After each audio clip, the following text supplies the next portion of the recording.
And hello, hello, hello. Welcome to episode 3 of White Heater Wrestling Podcast. I'm Brian Cady. As usual, my co host JJ Alexander. You can probably tell a couple things. Number one, I'm in a little bit of a different space. You don't see a picture of cheese and bread behind me anymore. Uh, yeah, I changed studio space in my place. But with that comes number two, I'm in a room right off the front deck. So it's under 50 degrees here in the capital Oh, district of New York, and damn. I'm kind of freezing my balls off right now. So hence the hoodie over the headset right now. Wow. Uh yeah. So what's going on, JJ? How was your week? Uh, it was what it was. Trials and tribulations and a bunch of bullshit, but I'm still kicking, so that's all that Hey, matters. well, at least you're here. We made it through another week. We're ready to roll. Um, we do want to start the show quickly. First off, saying if you want to follow us on Twitter, or if you have any comments, questions, um, debates you want to bring up on the show, all the details scroll right at the bottom. My Twitter, JJ's Twitter, the email address for anything you want to mention about the show. But we did want to kick off the show quick because JJ reminded me this morning um, that as of recording this, which you can catch on any of your, where you can catch your podcasts, Apple, Spotify, Google Podcasts, anywhere like that. But as of recording this on Saturday, May 29th, um, today would mark 6 years since the passing of a gentleman that JJ got to know and work with a lot more than I did, but was someone I met over the course of it's probably the last year or so. His life, Eric Newton. He was a promoter in the New England area, ran shows in Mass and Connecticut for NEFW, which was New England Frontier Wrestling, and eventually, due to issues, became correctly RPW, Revival. Revolution Revival Pro Wrestling. Revival. Thank you. Yep. So we're just gonna take a few minutes to just kind of go back and think about Eric a little bit. And JJ, how did you end up meeting Eric first off, and how did that whole process of you getting involved with his promotion get started? So actually, I didn't even meet Eric until like the second NEFW show I was working. Um, I contacted Chris Camaro because I saw that he was helping find talent for NEFW. They had a couple of shows under their belt, and I contacted him after I had taken a sabbatical from business. And I was like, "Listen, I'm looking to get back in. Do you have any spots for managers?" And he was like, "We don't have any spots for managers right now." He's like, "But what I really need is a commentator." And I was like, "I've done it before. I can do it again. Sure, I'll come in." And did the first show and did pretty well. And he was like, "Yep, come back." And it wasn't until the second show that I met Eric. And we hit it off pretty quick because like the weird thing is there was this whole bunch of politicking drama in the indies, if you can believe that, between NEFW and this company in Connecticut called CTWE. And it was a whole bunch of shit talking back and forth. And now the thing was, I was associates with the person who owned the ring that rented it to CTWE. And I could spend fucking 8 hours going off about how much I hate Joey Bricko and the reasons why, but I won't. So obviously I never went to work. Well, actually I worked one CTWE show and that's why I never worked there again. Anyways, I told him when I had contacted Camaro and stuff, I was like, "I'm letting you right now, I'm going to work for the enemy. Like, I don't need anything between us, but it's time for me to come back and do some work." And it was only like 4 shows in that I ended up bringing in said associate who took my spot. But anyway, Eric was always cool with me. We spent a lot of we'd have a lot of long phone calls where he'd be like, "Oh, how would you book this and what would you do? And I'd be like, I'll give you this advice. I don't know if you're going to use it because, you never did. But but I mean, it was okay. We had our times where we got at each other's throats, but it always kind of, we always like, said, we were on okay terms by the end of the day. And the hardest thing for me was that it was probably only about a week and a half, 2 weeks prior to the actual day Eric passed that we got together with Ed Wood, and he was like, all right, I will back you to start the new DPW. And I was really dreading having that conversation with Eric. Like, I would, because I wanted to be like, listen, we can work together. Like, we're not going to step on each other's toes, but we got to go off and do our own thing now. And I was really worried that was going to be a spot, that was going to be a sore spot. And it really sucks that I never got to have that conversation with him. Whether it would have ended well or not, who knows? But, it was just something that, an unfinished chapter. So, cheers to Eric. Just a couple of things to kind of branch off of that for. Number one, when you're a part of, and this is just something I learned over time, when you're part of the indie scene, and this is really wrestling in general, this goes top to bottom, really. There's just going to be those certain people, like obviously you're going to have your inner circle, who you're pretty much always going to get along with. But generally speaking, there's also going to be that secondary group of people that you're on good terms with most of the time, but every once in a while, you're going to have those disagreements. You're going to clash. But you always find a way to come back to each other and work shit out and be able to be professional with each other, which is the main thing. And, Eric just, it sounds like Eric was that for both of us. And that, because like I told my story last week. If you want to go back and listen to that in episode 2, by all means, I highly recommend going back to listen to that story. But Eric was up for me in that we eventually squashed it once said middleman was done and out of the picture. And, we had squashed things pretty much right before his passing. And I got lucky in being able to have that conversation. I know you mentioned, you want to have a conversation. I was just glad to have mine right before. So that was that one thing. The other thing, you mentioned the conversation you wanted to have. If I had to provide my own opinion, not opinion, but like my own thoughts about what his mindset would have been, because I mean, obviously he had a few shows that branched into Connecticut, but he was mostly contained to the Springfield, Chicopee, Mass area. Right. So if I had to, and I don't think this is a huge leap, I would say he would have been cool with it. And this is not me, you probably know this as well as I do, just based on how he was and, where he geographically was mainly locating his shows. I think he would have been totally down with that. And I think the idea of a partnership and not going at things alone anymore, I think that would have actually intrigued him more than made him want to kick your ass. Yeah. So yeah, 6 years, rest in peace, Eric. And, we definitely, you're thought about on a regular basis, between myself and JJ and, the boys that you did business with over time.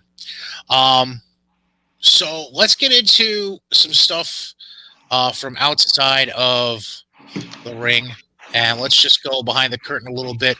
The first thing I want to bring up is, oh boy. I just had a random thought. It is so bad. Go ahead.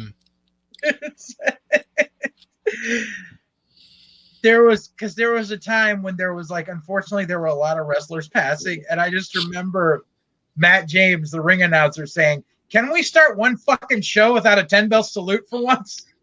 I'm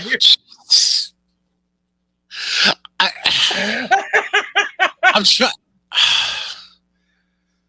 I remember him making a comment like that, but I just don't remember if I was at that actual show or if I just saw a clip of him saying it. Do you remember what show it was? I don't know, because there was like so many in a row where like some wrestler had passed and we were doing a 10-bell to start the show. It was probably a DPW show, wasn't it? If I had to guess. No, this was RPW when it was happening. Oh, okay. That's why it was.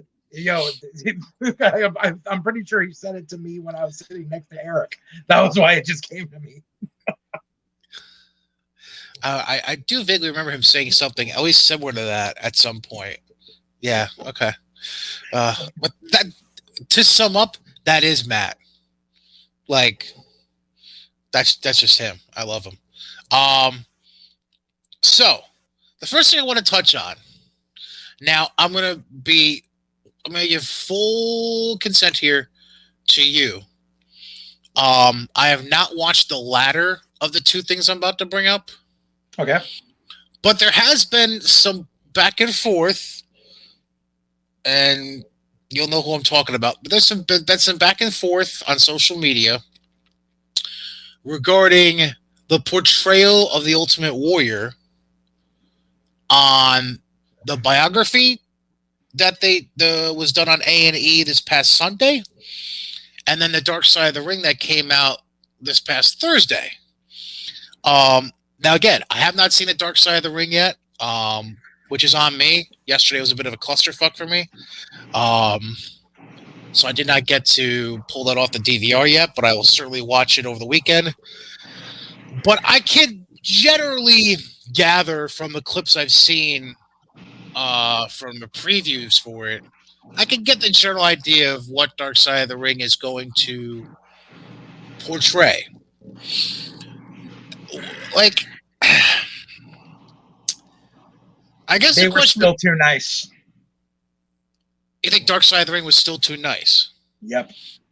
Okay. See, to me, it was because I watched the biography one, and I mean, obviously there were some things that are going to be slanted because it's WWE helping produce the damn thing with A&E. That's a given. But the one thing that stuck out to me, and you live in the Connecticut area, so obviously it was big news around you, was this one event that happened post retirement, during his retirement. And that was this speech he gave at UConn, and then it just went into a deep dive into like his blogging and stuff like that. And I just like to me, I didn't understand the point of ever even bringing that into the conversation for that show. Now, I get you're trying to cover the man's life and career, but if it's WWE slanted, why bother going down that road is what I'm wondering. I think because if they hadn't covered it, people would have been like, "Oh, you purposely left this out," because that was a major low point. But the thing is, like, they talked about his blogging and stuff. He did way more outlandish shit when he was doing all the blogging stuff. Like, it was like 2010, I think, 2011, where he was doing this bit where he was like tracking down keyboard warriors and putting them through boot camp and shit, like his own boot camp. It was insane. Like here's the thing. I personally, once he went through that mini run in WCW, which by the way they never even touched on. I know Dark you Side mentioned didn't it either. Like, not mentioned at all when he ducked into WCW, which I think was, I remember the timeline correctly, that was right 99. Okay, so yeah, that was right after his whole debacle when he tried to return to WWE around WrestleMania 12 and all that. Okay. So they First of all, let's keep the timeline correct. They barely touched on the return. Like from what I understand, from the one quote I saw from Jim Ross, I'm assuming they touched on it during Dark Side of the Ring, because I know Jr. mentioned something about Destrucity. I think he mentioned, but they didn't touch on it at all in the biography. Which again, like to me, if you took 2 minutes out of the political shit towards the end of that biography and just put it onto 97 or well no 96 Warrior, like okay, like to me at least your WWE story is complete. But they didn't even complete the WWE story, let alone go into him scaring Hogan by being in the mirror and shit like that. Like it was, which don't even get me started. It's the dumbest shit I've ever. Well, some of the dumbest shit I've ever seen in wrestling. But like, like if you're gonna do a biography, at least tell. You don't have to get into all the details necessarily about what they did on the indie scene or before they got into WWE. Although them covering the relationship with Sting, I thought was pretty good. That was well done. At least cover the entirety of what they did for your company. Whether or not you thought it was any good, at least cover the shit. Like, don't act like it didn't ever happen. At least cover it and put it out there. And the WWE one, the A&E biography, they really cherry picked and switched around the timelines on shit.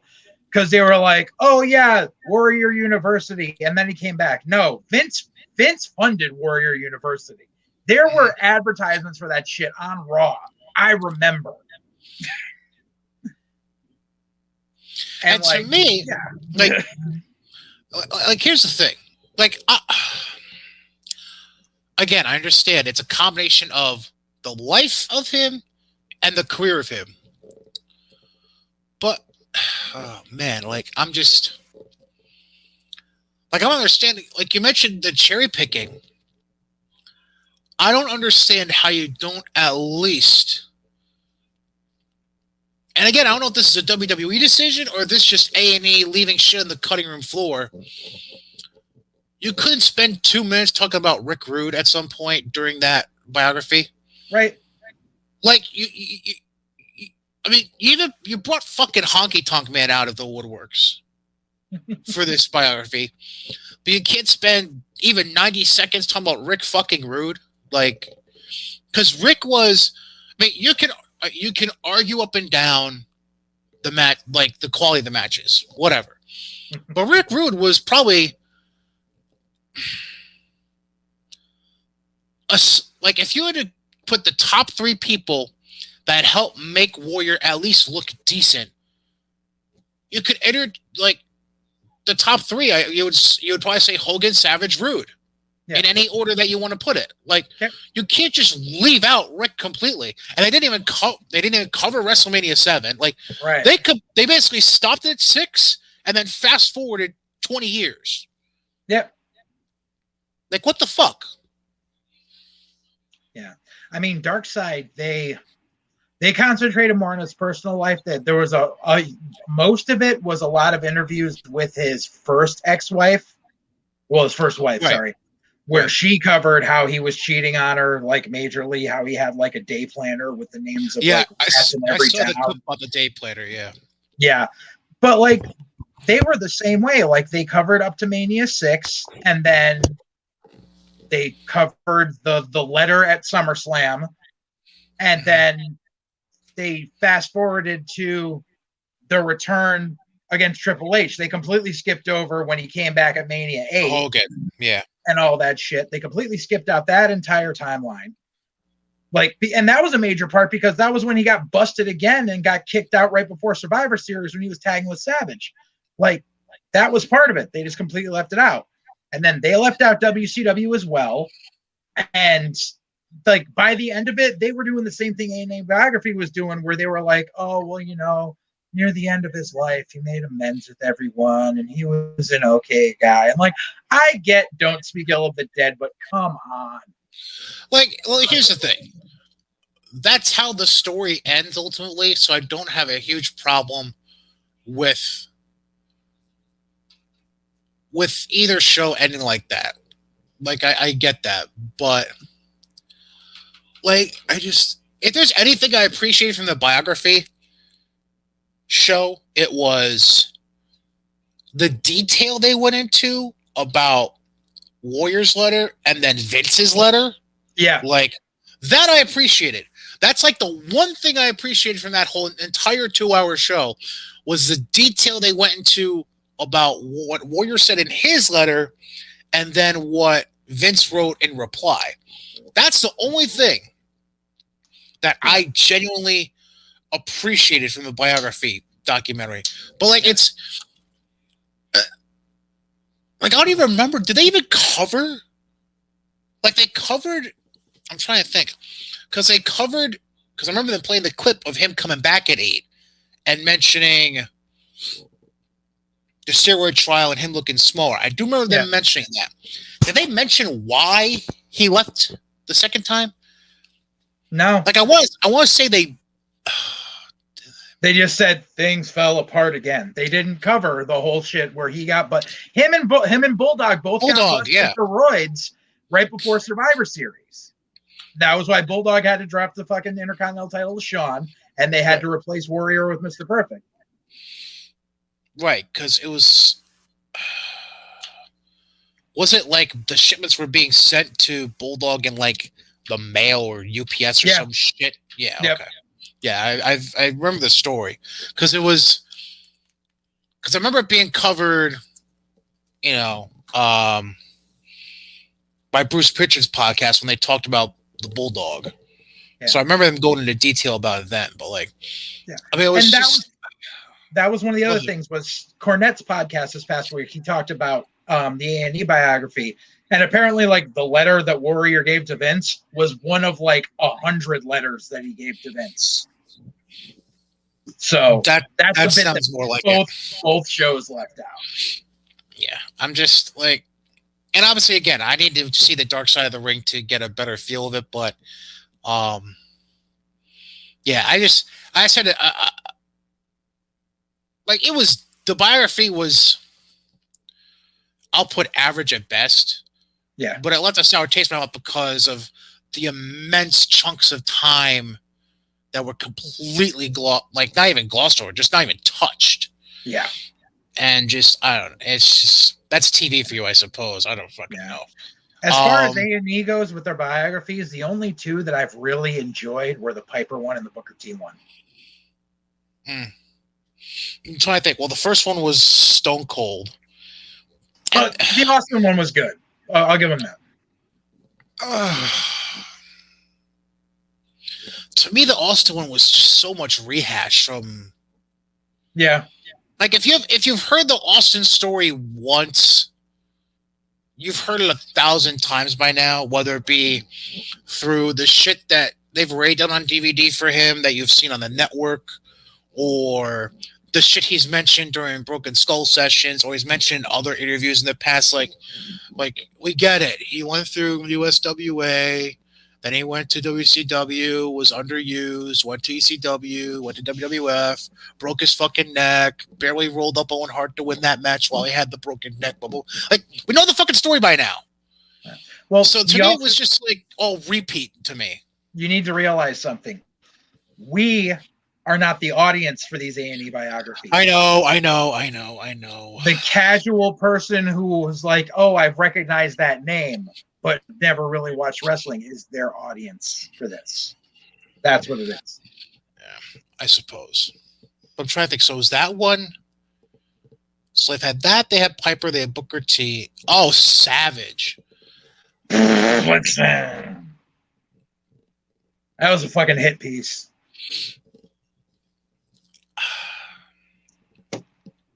Dude, fucking Bubba the Love Sponge. And fucking Gorgeous George. Like, I got some Gorgeous George stories. I won't tell them now. But she's no fucking angel like they portrayed her in that fucking biography. I want to know two things.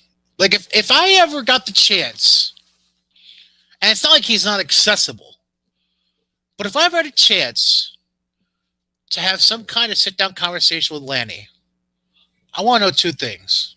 Yeah. Number one, did you have any input whatsoever on anything that was put in that biography piece? That's number one. Number two, no matter how forgiving you may be, at this point, why would you have even bothered allowing them to put him in the Hall of Fame? Through all the shit that he's been through, and now you add this on top of it. Like,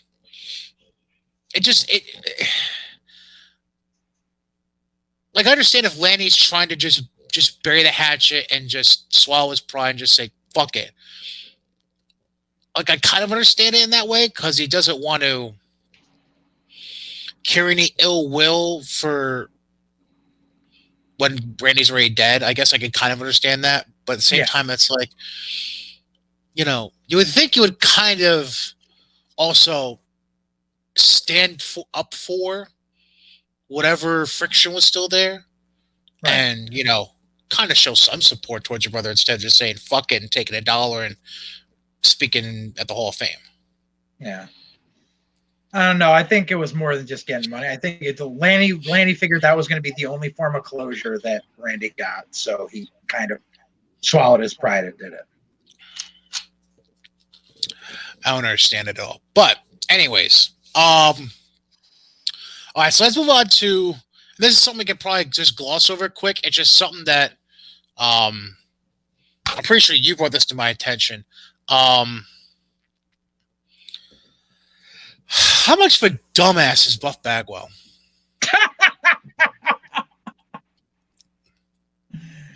Like, dude, like, little backstory for me. So, when I was 17 and first had my license, I got 2 speeding tickets. One for doing 80 and a 55, one for doing 45 and a 30. I decided to just take the speeding ticket, stuff them in my glove compartment, and never show up for the 2 hearings. So, process elimination, when I got into a fender bender, suspended, a couple years later, I was driving on a suspended license, and the cop said, technically I should arrest you right now, but since your mother is here, I'll let her take you home. Here's your court date. So that's how so I'm not going to say, I've done everything right in my life. But first off, a hit like that, my story is different than having a hit and run and not showing up for the hit and run. Like, that's one thing. Then you commit another hit and run, you falsify stuff to the police, you have an open container, and there was drugs involved in the first hit and run that you didn't answer the court date for. Like, and then to top it all off, I don't know if you've ever seen this, if you saw this update, he fucking did a Facebook Live, and instead of addressing the situation, he said, I have a signing coming up next month. Here's the address. Here's the phone number to get tickets. I'll explain everything there. It's like, he is such a whore. What the fuck? Like, I'm just, I don't get it. I don't. So how fucking dumb can he be? He's very dumb. This is the guy who had his mom call him out 6 at WWE. True. That's so true. I got a Buff Bagwell story. Oh, let me kick back with my iced tea and hear this one. My first NEFW show. The one you did commentary on? Or the first one you worked? Yeah, the first one I worked. Now, the whole thing was I saw the advertisements. Now, knowing, this was at a time like Eric would always bring in like a few names to get the people in, which is a good formula. But Eric wasn't too hip to certain things because he booked the original card. He booked Buff Bagwell versus Too Cold Scorpio. Now, anybody who knew anything during that time period, I don't know if it's been squashed or not, but Scorpio said in many shoot interviews, if I ever get in the ring with that motherfucker, I will kill him. And I pointed this out on a message board. Eric didn't know it was me, but I'm the one that pointed it out. But like, dude, like they got major heat. You really want to have a murder on your hands? Like, day of the show comes. Bagwell cries like a baby about some shit. So the main event of Too Cold Scorpio and Buff Bagwell gets changed to Scorpio and Bagwell tagging versus, I believe it was Wolfgar and Anthony Gangone, who had both already worked in the night. Oh, man. Here it gets better. I'm sitting there on commentary and I'm watching. Scorpio is in the ring the whole fucking time. The whole fucking time. Bagwell never fucking tags in. Not even for the finish. Scorpio worked that entire fucking match while Bagwell was standing on the apron beating on the fucking turnbuckle. I go back in the locker room after the show to change, and Bagwell will not shut the fuck up about how amazing of a match it is and how he pulled the crowd in and blah, blah, and just wouldn't stop. He's like, you know, when you're the 11th match on the card and the people, you got to get it back on the feet and blah, blah. And he was just so fucking loud and so fucking obnoxious. And I was like, dude, you didn't even work the fucking match. You just got a fucking payday to stand on the goddamn apron. Like, and Scorpio saw how pissed I was. That was when Scorpio asked if, like, that's when Scorpio asked if I was wearing contacts. And I said, no, it's my natural eye color. And he was like, dude, you look like a fucking serial killer.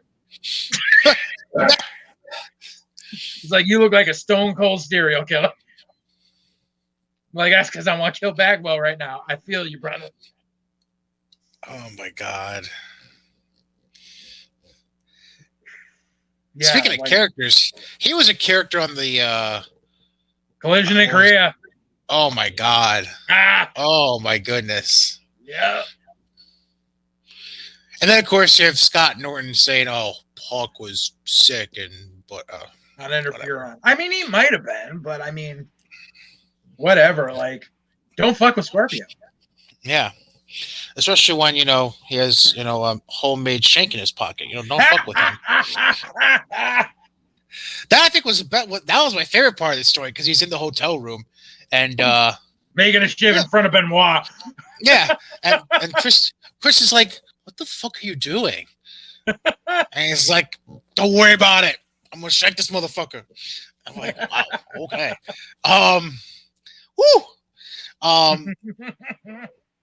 Yeah, Buff just so that all pretty much sums it up. Buff is an idiot. Yeah, fair enough. All right. So let's just kind of steer back into let's steer into some WWE news quick. One, they announced the rest of the cities for that upcoming 25-26 city tour, including that SummerSlam will be held August 21st, which is just a Saturday, by the way, which colored me suspicious. And then they don't announce the location yet. No, because this is smart. It's a summer destination location, and I don't know. Did you see when they're actually going to announce this? Oh, it's on like some ESPN Live or some shit, isn't it? That they're announcing it. Because I don't get the crossover. Maybe you do. They're going to have it announced next Saturday, which for the exact date, that would be June 5th, I believe. Yeah. Yes, June 5th, okay? During the broadcast of the Belmont Stakes, a fucking horse race. Like, I get you have a partnership with NBC Universal. Whatever. Where the fuck does horse racing and pro wrestling make sense? Because of the horse that won the Kentucky Derby got busted for roids. Bingo! Zinger! Thank you very much. We'll see you next week.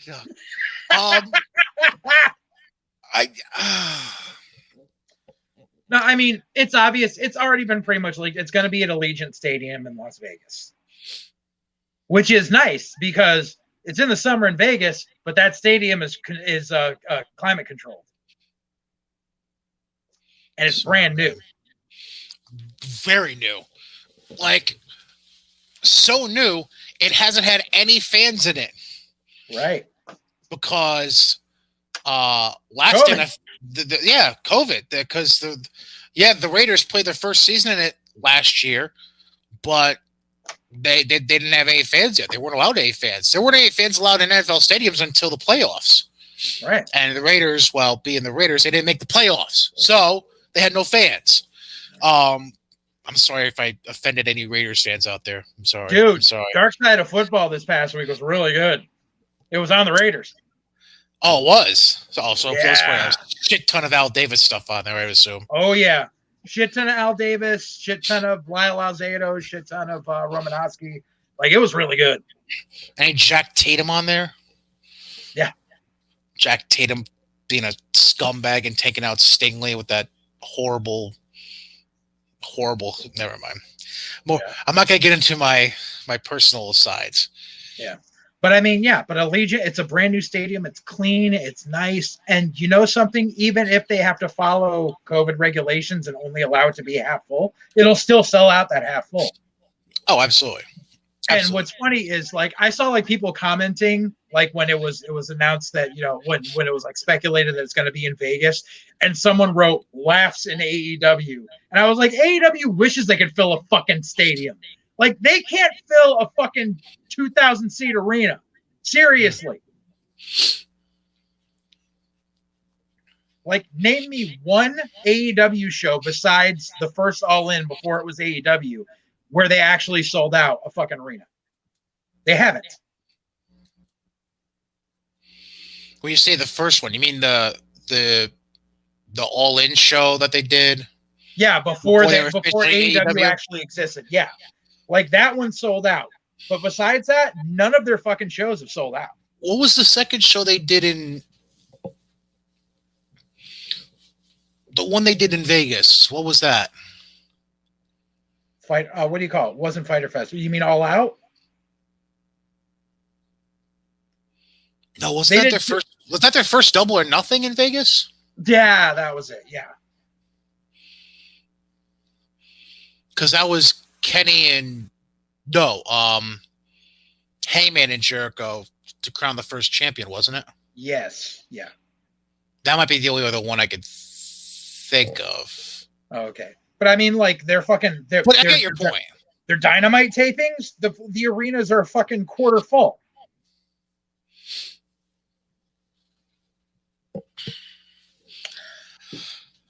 I don't know if I want to get you triggered or not. Do I want to trigger you? So you can blame me for not doing any research on this. Jericho legitimately have a fucked up arm, or is this all for show? I think it was a slight injury that he had before Blood and Guts, and now he's just playing it up as it happened during it, and it's really not that serious. It's like tennis elbow or some shit. Okay. Just because the huge ass fucking brace, like, really.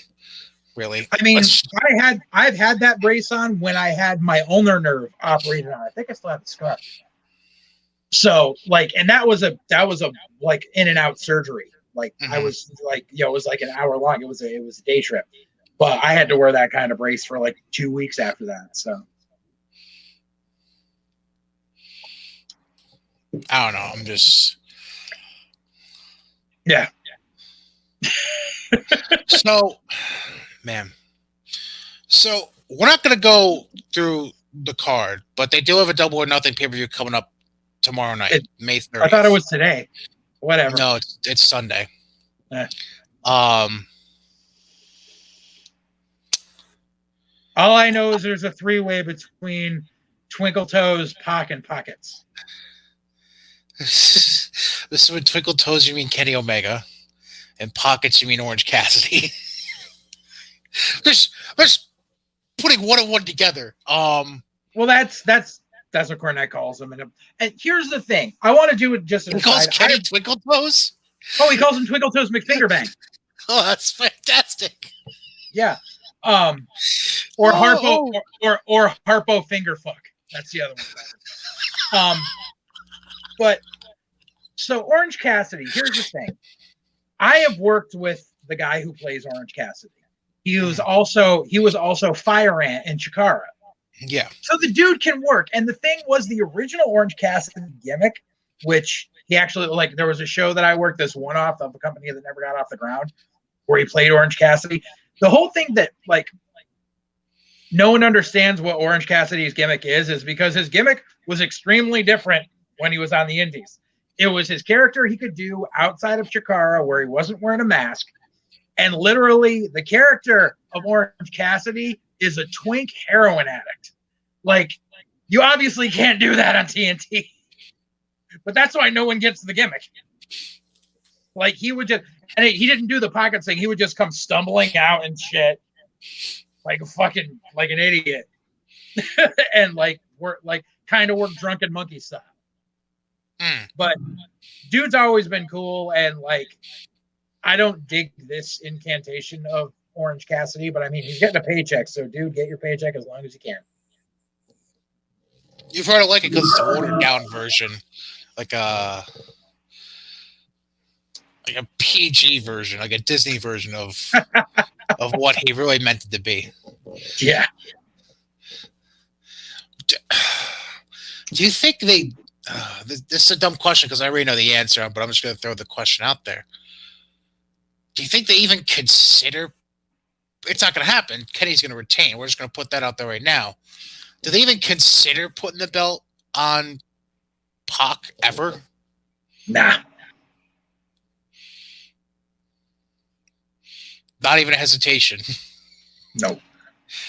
Okay. He has too much of a history of friction wherever he goes.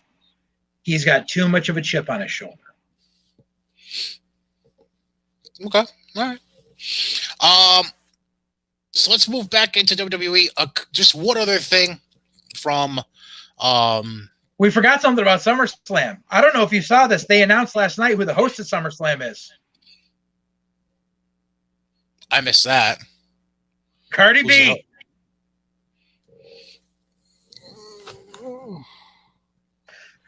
I am telling you right now, I would pay good fucking money to see Cardi B and Nia Jax perform WAP at SummerSlam. Oh my God. The woman has like her own fucking language. Like she doesn't. It's like, oh God Almighty! I really hope they don't have her perform. I do.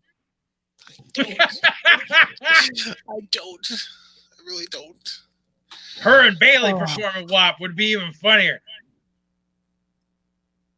I got that ding dong hello with that wet ass pussy. Oh God.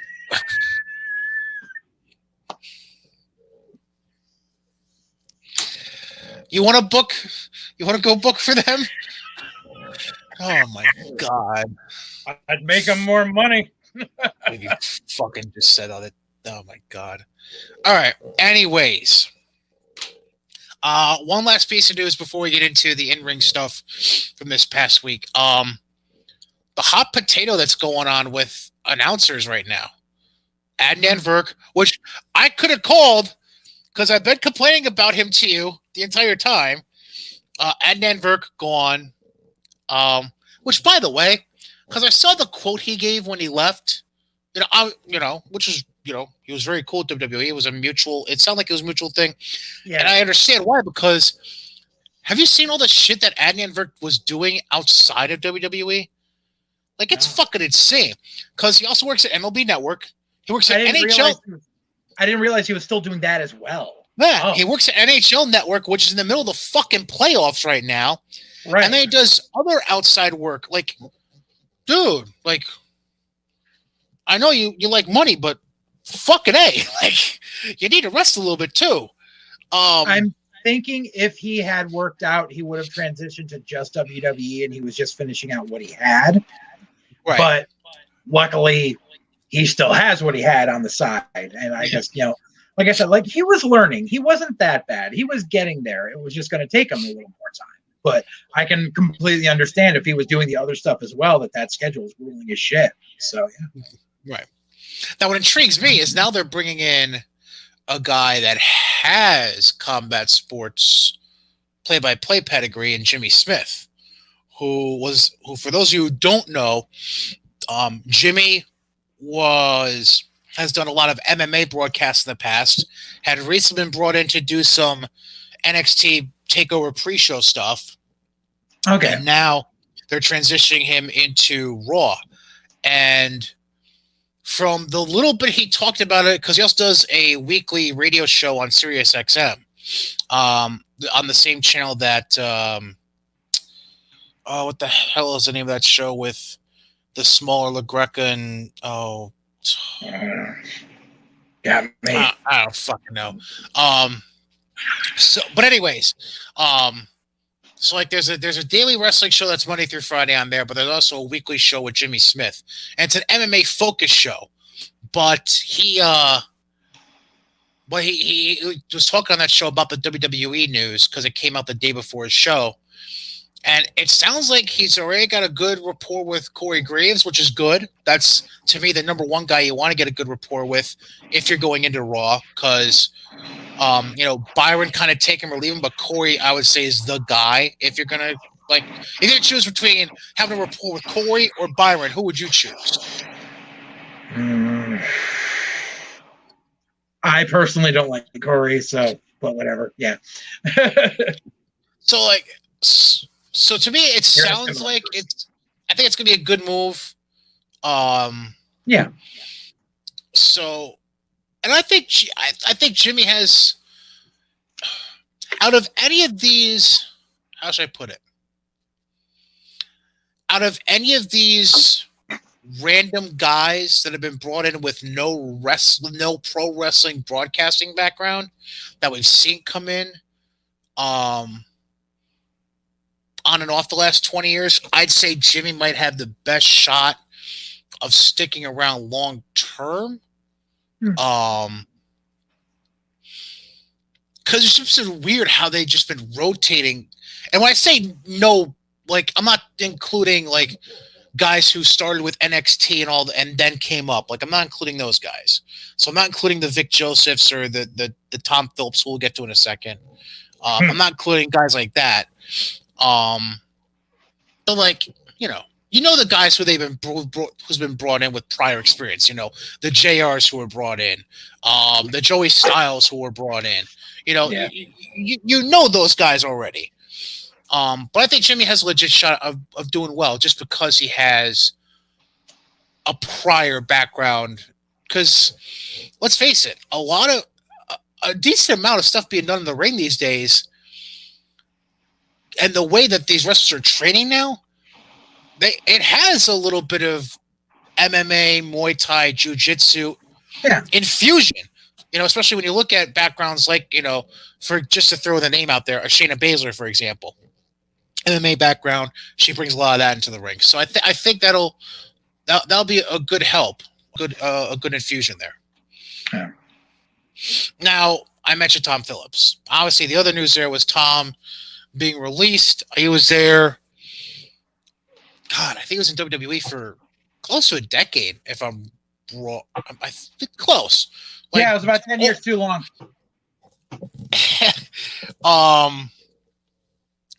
Now, outside the ring, we're not going to get into, but I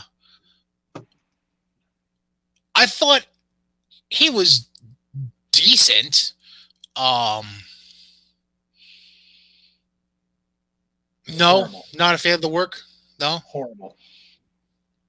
You didn't think he was decent at all? Nope. Okay. As a person who started on commentary, who knows how to do play-by-play and color, I am so scrutinous of people that they bring in, and that's why I gave Adnan Burke a chance because he needed time. But Tom Phillips had a fucking decade, and he was awful the whole time. Michael Cole to this day is still fucking horrible. Doesn't know how to call moves correctly. Don't be a play-by-play guy if you can't do the research on what a fucking move is called. Literally, I would go to workers before the show and find out if they had a specific name for their finisher and if they had any signature moves that had a name to them. That became a double-edged sword because there was a tag team that we used to have at the old dojo who literally had like 85 double team moves and asked me to name all of them. That's where it would backfire. Yeah, I could see that. That was such a bitch. Like, my commentary for that shit was like, oh, now the mass destruction. Oh, the direct hit. Oh, the bull buster. And like, it just kept going. And it was just a pain in the ass. Yeah, I would not be a fan of that either. I totally get that. So yeah, so that's behind the scenes. So let's just get into let's get into the week of review of TV. We're not going to get too detailed. We're just going to kind of gloss over some stuff. Cover basically the main storylines essentially that we've seen going on. So going back to Raw, same old shit with MVP and Lashley starting the show. Drew and Kofi interrupt. And then Drew and Kofi had their match thrown out, which was supposed to determine one contender for the WWE title. Dude, that fucking match went 40 minutes for a false finish. Need we say more about WWE Creative? This is also the same creative team who did the same finish 3 times in less than 5 days. Yep. So, does it really shock you? Like, and this is like, and I'm skipping ahead just a little bit, but in the past 3 weeks, how many fucking times do we need to see the finish of a match be someone's entrance music hits and they show up on the ramp and the person gets small packaged? Like, it happens too fucking much. You wouldn't have to be talking about the main event of SmackDown last night, would you? I'm talking about like 85 matches in the past 4 weeks. Everybody fucking does it. If it's not, I got an instrument and I'm going to distract you. I'm going to show up on the entrance ramp and distract you. Like, back when that shit would happen, like during the Attitude Era, they would at least use it sparingly. And that was during the Attitude Era when nothing fucking mattered. Like, and that was also during the Attitude Era where, like, there were times where they were booking 7 out of 8 matches finishing in disqualification. Right. Dude, remember when people did run-ins without their entrance music playing? Seriously. That was a good time. 20 years ago.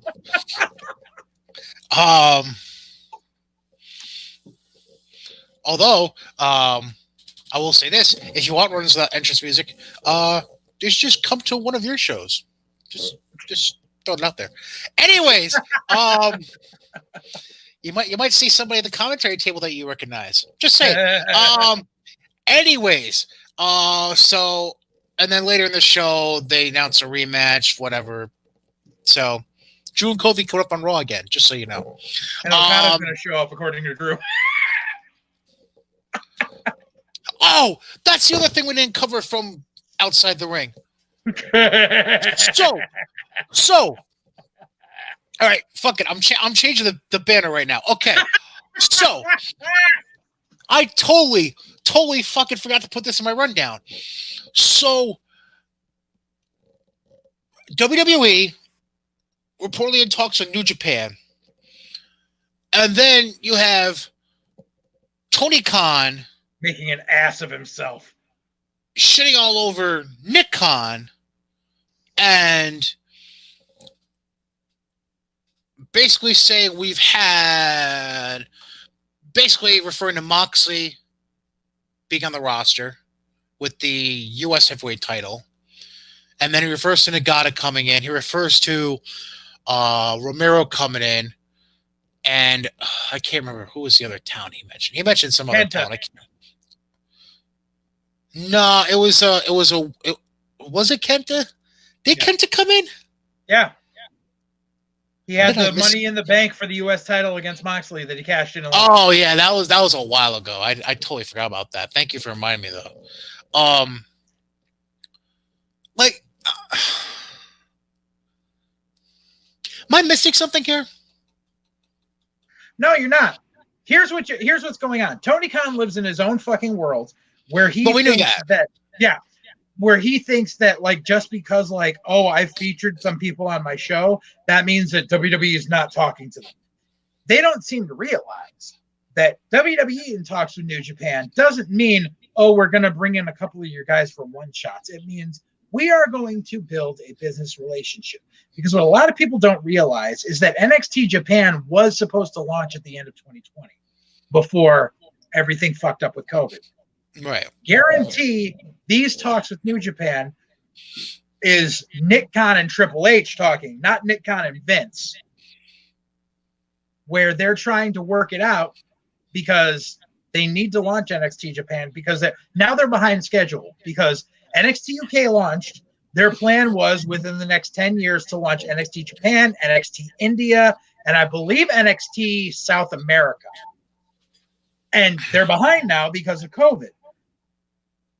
So they're going to need to be able to fill the rosters. And honestly, if they make this deal with New Japan, that's a great place for the young lions in the dojo to have a place to work besides New Japan shows at Budokan and or at Sumo Hall and Budokan.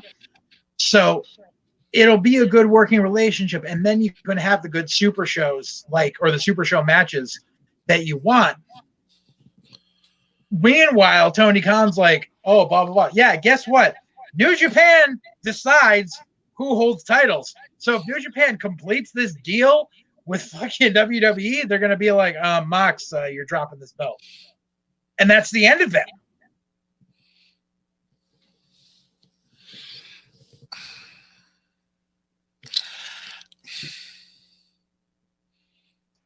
I'm not sure if you read my mind about where I want to go with this. I'm just. All right, fuck it. I'm going to sound like a crotchety old 90-year-old man who remembers George Hackenschmidt winning the title. Can we just fucking leave they're not even territories anymore. Can we just leave shit alone? I know WWE is a global brand. They're an international brand. Can we just leave shit the fuck alone? Like, Here's the thing, though. It's not. Trips isn't trying to fuck things up. Trips is trying to rebuild territories. Look at NXT UK. It's there. They mention on NXT UK the bigger indies in England. They mention Progress. They mention ICW. And now, thanks to the Peacock deal, those companies also have shows on Peacock. Trips is trying to rebuild the territories on an international level. And that is an amazing feat. And so if he's able to go, NXT Japan does its working with New Japan, maybe starts doing some working with 01, because I know fucking Noah is working with AEW at some point. And it's a matter of getting it back to the territory days, but on a much larger level. And that's something that I'm all for. Like, I can understand it for UK and Japan, but everything else you just mentioned makes zero fucking sense to me. What, India and South America? Like, I know they have this weird relationship going on with India, and there's nothing to change it, and it is what it is. TNA tried that shit. What am I missing with South America? South America, I think, is just like because might not be South America, might be Central America. They want to have a working relationship with Mexico, and there's actually a lot of good wrestling in like Peru and Brazil that like we don't see a lot of. Dude, we could get Bolivian Cholo wrestling on WWE TV. I would fucking pop. You ever see that shit? 40-year-old grandmas in dresses beating the fuck out of each other in the ring. That shit is entertaining as hell. There was a show about that one time. Fuck, what was it? Yes. Yeah. I saw that episode, yeah. I've watched a whole bunch of that shit on YouTube, dude. It's fucking entertaining. Whatever floats your boat. I'm It's funny as shit. okay. All right. I'll give it to you. Have fun with that. It's just not my cup of tea, I guess. All right. Getting back to Raw now, since we totally took that left-hand turn for a few minutes. Uh,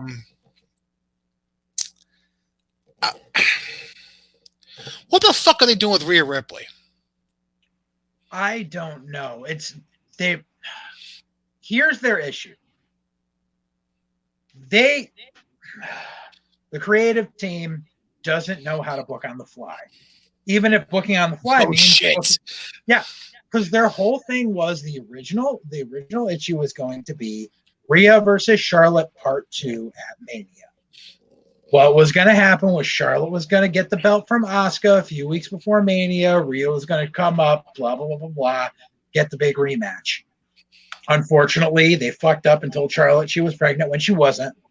So they had to go to Plan B and do Rhea versus Asuka, which is a great match. Rhea's a champ. Then they were just like, so they're trying to build towards Rhea versus Charlotte Part 2, but they're treading water because they don't want to do it at one of the piddly monthly pay-per-views. They want to do it at one of the big four. So it's not going to happen until SummerSlam. So we got to endure this treading water shit with Rhea for another few months. At least Nikki Cross is getting some TV time.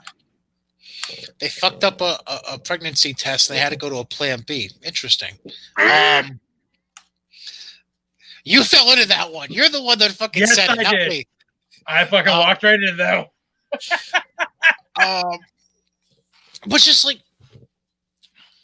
so they've turned anything involving Rhea right now into the drizzling shits. But they're still giving us Rhea versus Charlotte at Hell in a Cell. So what's the fucking point? Like if they're really trying to drag this out, what are we just gonna have Rhea and Charlotte at every pay-per-view until a blow off at SummerSlam? We're gonna do some shit where there's gonna be a schmaz at Hell in a Cell, and then it's gonna be treading water, and Charlotte goes back down to the bottom of the pecking order and works her way back up over the next couple of months. I mean, at least in the interim, that gives people like Nikki Cross, and other people like that a chance to shine. Which is why I don't get the point of having all this, like, I'm cool with building to Rhea Charlotte if you don't have Rhea Charlotte in the midst of Rhea Charlotte. Does that make you know what I'm saying? Yes, I completely get. I'm totally cool with Nikki Cross, especially she looks amazing right now, and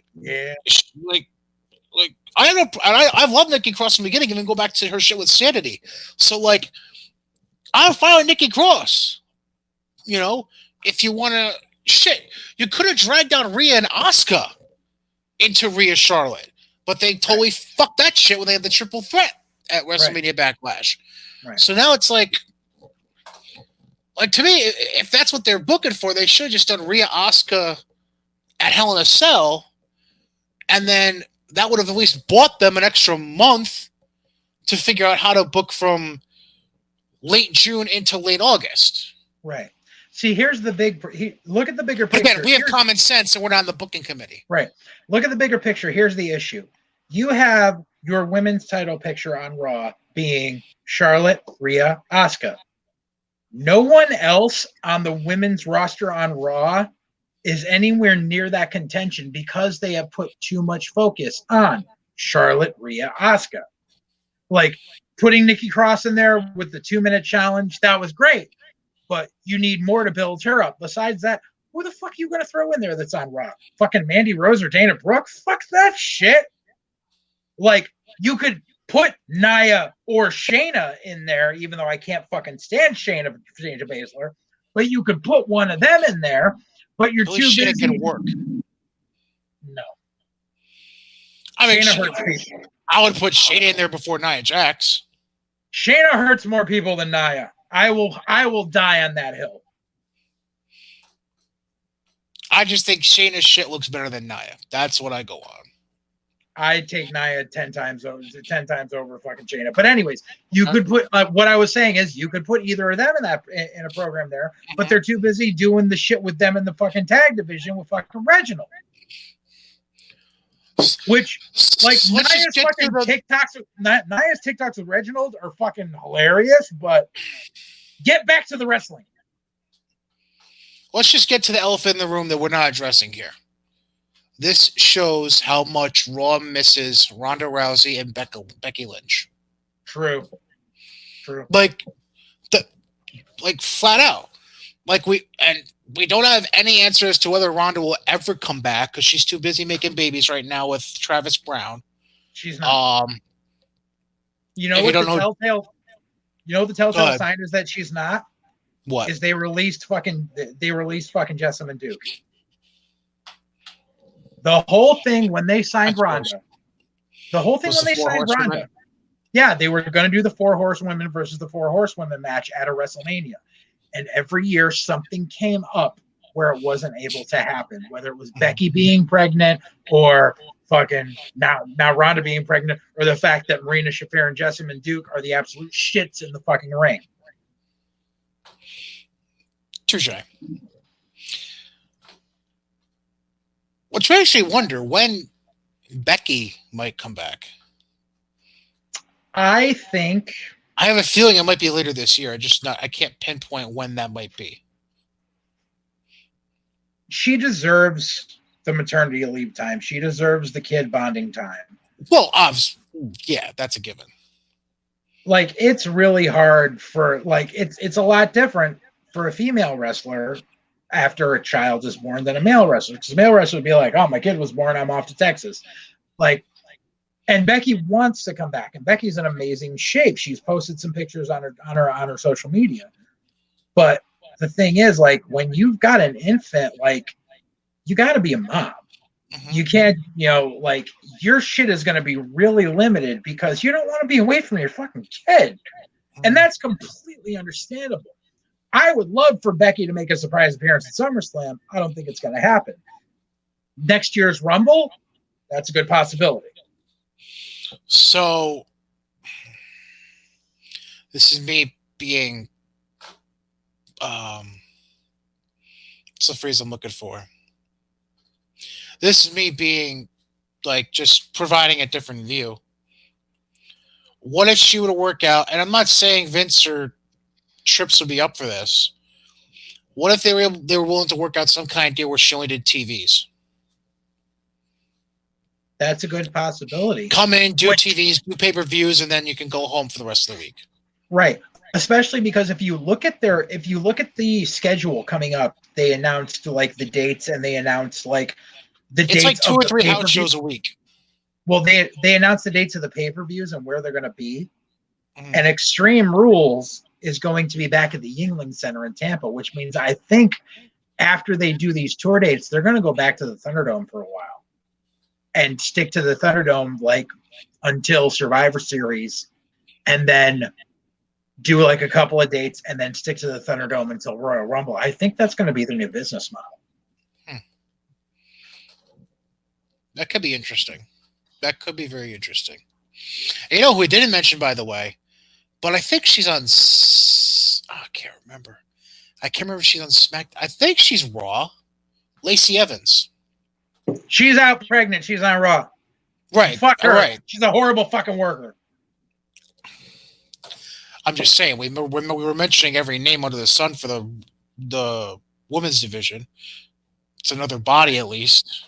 Yeah, but at least we were saved from a title program between her and Charlotte. Like, thank God. Because that chick cannot fucking... That girl, that is Vince's wet dream. That is literally Liberty Bell from Glow on Netflix. Was fucking Lacey Evans. The chick could not fucking work. I'm sorry. Okay. Which is funny because the next match we hadn't covered yet was Charlotte Asuka. Charlotte won. Then, does anybody really care about the Shelton Benjamin, Cedric Alexander shit that's going on? Okay, Aside from the fact that he keeps Cedric away from a microphone. Yeah, Cedric needs to realize that being a heel doesn't mean being so loud you lose your voice. Like, I get that Cedric is trying to exude a character, but that's the wrong persona for him. Like, you want to be a heel, fine. They're making you be a heel, fine. You don't have to shout like you're about to get laryngitis because you just sound like a child when you do it. Mm-hmm. Look at Agreed. Shelton. Look at the time Shelton was a heel. And anytime he talked, he was cool, calm, and collected. He didn't talk a lot because that wasn't really a strong point at the time. But Shelton can pull off being a heel without it. And Shelton See, deserves like at least like one last run with like the US title or something. here's the problem, and you'll agree with this because you probably, as people have been around the indies for a little while, I like to think we both are going to agree on this. When people think about putting together a heel character, I think talents too often fall back to the angry, yelling promo guy Yeah, of like the 80s and 90s. right. Whereas, if you look at the most effective heels, in at least in my opinion, the most effective heels from the Jake. last 30 years, thank you, that was the first name I was going to mention. Um, I'm not saying the content of his promos was the greatest, but as far as the tone, the inflection, you look at some of Randy Orton's shit from the last 10 years. What's my line? It's slow. It's Jesus Christ. It's, Tell you that was a hell of a promo. No, but I get you. but like just the tone and inflection. Because to me, you'll sell just as much by the way you say something as you would by what you say. Right. And there's a lot of guys that just don't fucking get it. They really don't. Yeah. Which is why I think Drew, his physical being is foreboding, but his promo work for me just works better as a face than he did as a heel. Definitely. Just because of his presentation style. But then there's certain guys that they can kind of ride that middle and flip either way. I'll just throw this out there.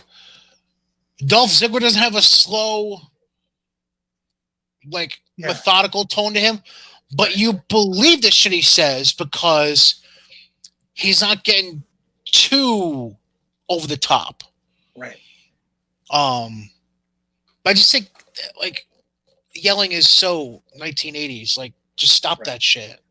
What I think would be the best plan of attack for Cedric is finish out this feud with Shelton, and then honestly, go back down to NXT. Start a feud with Kushida. You want to play a heel, go down there, figure it out, have some bomb-ass matches. Do it that way. I think Kushida would be a really good fit. That's actually a really good idea. I like that. Yeah. Then we had what I thought was one of the matches of the week, honestly, Riddle and Woods. Riddle coming out on top. Styles loses to Jackson Ryder with interference from Elias, because why the fuck not? Can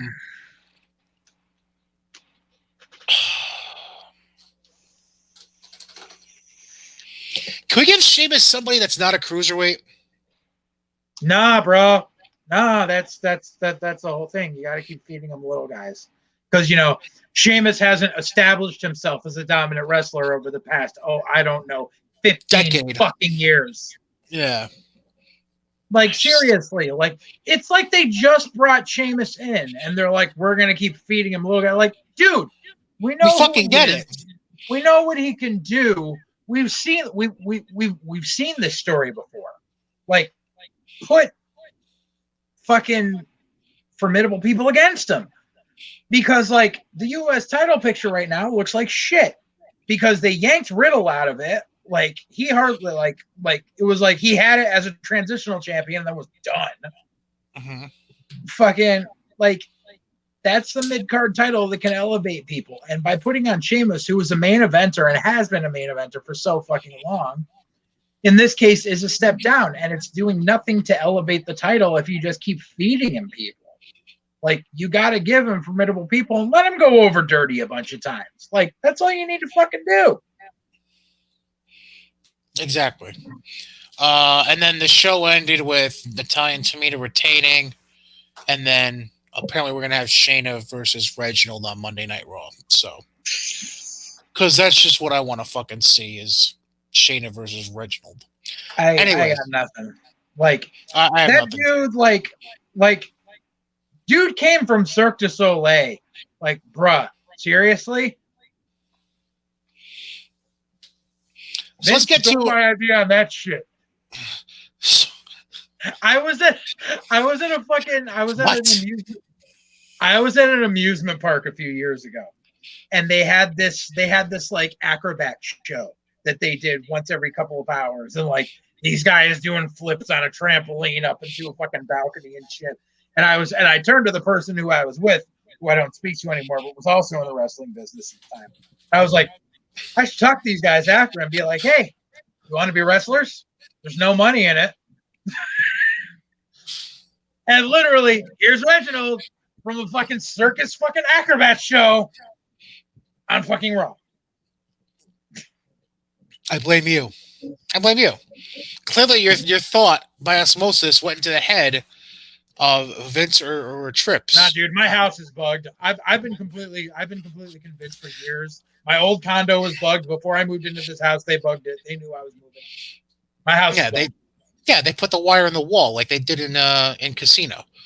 I'm assuming you've seen the movie, so that's why you didn't have to beat him up. Oh, bitch, that was God. 3 weeks ago. You didn't have to beat him up. Oh God. Oh man. I got your head in a fucking vice. All right, so let's get into some. Happened. That was taken from an actual gangster story. I don't doubt it. Yeah. I don't doubt it. All right, so let's get to some real wrestling shows, aka NXT. So that kicked off with Ember and Shotzi against Raquel and Kai. Ember and Shotzi went over. I'm trying to remember. They did? I thought Dakota and no, because I remember. No, Dakota and Raquel went over. Did they go over? I might have marked that wrong. Because they had to. They're advancing the storyline of Raquel being the strong one and Dakota being the weak link.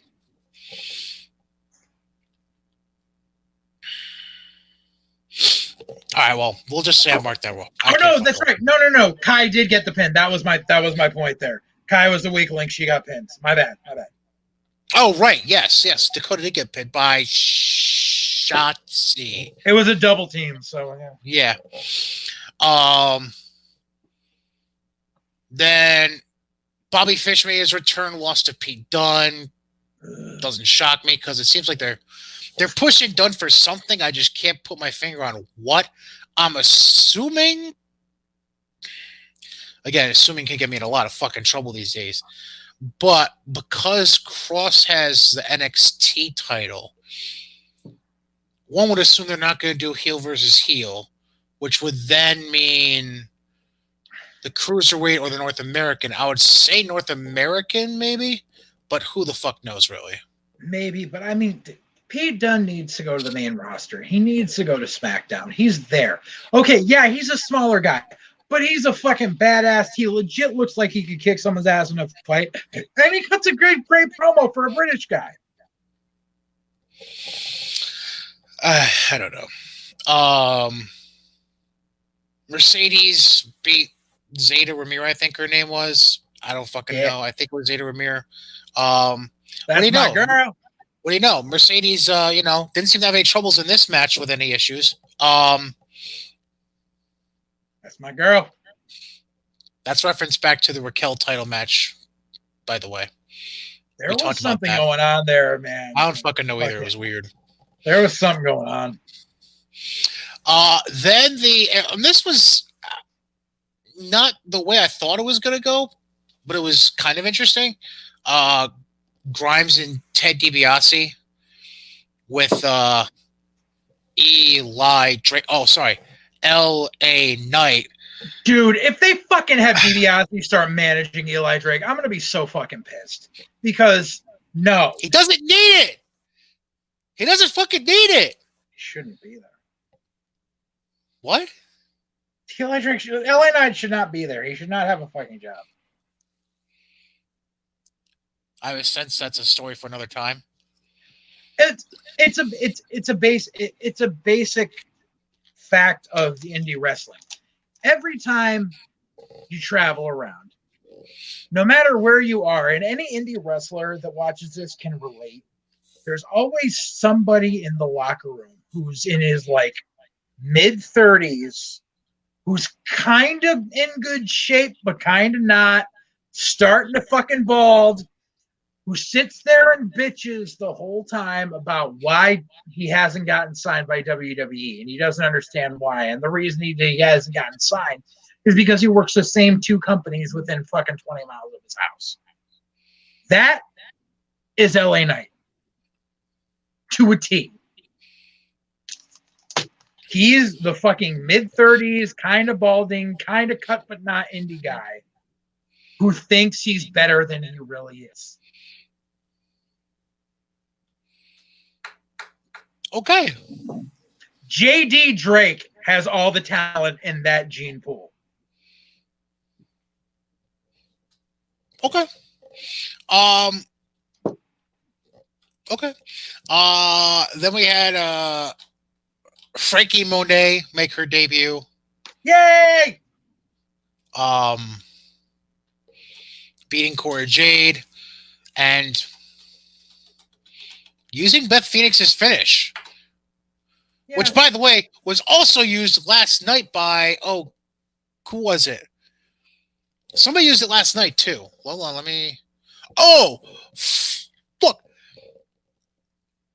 Have you heard about this Jade Cargill chick on AEW? No. Okay. Well, I saw it used by this chick that they're trying to push on AEW, and I was like, really? Really? Yeah. So I mean, we all know Frankie Monet is just in NXT for a couple of times. She'll be on the main roster for the end of the year. Yeah, agreed. Like she's basically just there to relate to the WWE style before they put her up on the main roster. Like exactly. Chicks got her. Right. Then we had Bronson Reed, Legato, MSK, that whole clusterfuck. They end up booking Legato and MSK for the tag titles next week. I think there's another match booked. I can't remember off the top of my head. And then we had Cross Finn 2. Cross wins and retains. So now the question becomes, is Finn going back up? He is. That was the problem. And here's the fucking problem with sports interviews and dirt sheet sites and all that shit is they broke the story the morning of or even the night before that there was an interview with Finn where he was talking about going back to the main roster. And that's what ruined the illusion of that match. Was I on the edge of my seat the whole time? It was him and Ryan Satin. It was an amazing match. And I was on the edge of my seat, but at the end of it, I knew that he was going to do the fucking job because he's doing fucking business on his way out to go back up to the main roster. Yeah, the interview was with Ryan Satin for Fox. Right. They could have very well held off that interview until Thursday morning, but they didn't. And that's the problem this day and age, is these interviews happen and they air before they hit the fucking internet before the show that they're on airs, and it ruins the fucking illusion. Agreed. And then finally, to wrap shit up for in-ring this week, SmackDown last night, Usos beat the Street Profits. That was a decent match. Agreed. And I'm not a Street Profits fan. I hate all the commercial breaks. That's the only thing that gets to me. I hate agree. that shit. I agree. because it totally fucks up. Like, to me, it just totally fucks up the whole feel of the match when you're watching it. It's like, oh, let me watch progressive ads for 3 minutes. Then you had Natalia Tamina beat the Riot Squad in a pretty meaningless non-title match, which led to Pierce booking the Usos versus the tag champs for next week on SmackDown. Then Bianca beats Carmella in a non-title match, which was also pretty meaningless, aside from Bayley being at commentary. Yeah. Seth promo, again, whatever. Happy birthday, Seth. Go fuck yourself. It wasn't even his birthday. No, it was like Wednesday or some shit, wasn't it? I don't fucking know. Then Cruz and Owens had a non-title match. It ends with Owens winning by DQ with Aziz interfering. Oh, was it non-title? I think it wasn't ever announced as a title match. I assume it was a non-title match. But I know they announced afterwards that Owens gets a match with him for the title with Aziz banned from ringside. Correct. Nakamura beats Chad Gable, which, whatever. Corbin tries to get his crown back. Nakamura holds on to it because Boogs gets distracted. I love Rick Boogs. I love Pat McAfee when fucking Rick Boogs and Nakamura come out. He just I love Pat McAfee, and then I love the disgust on Michael Cole's face because of McAfee. Yeah. It's terrific. And then we have rehash and repeat again.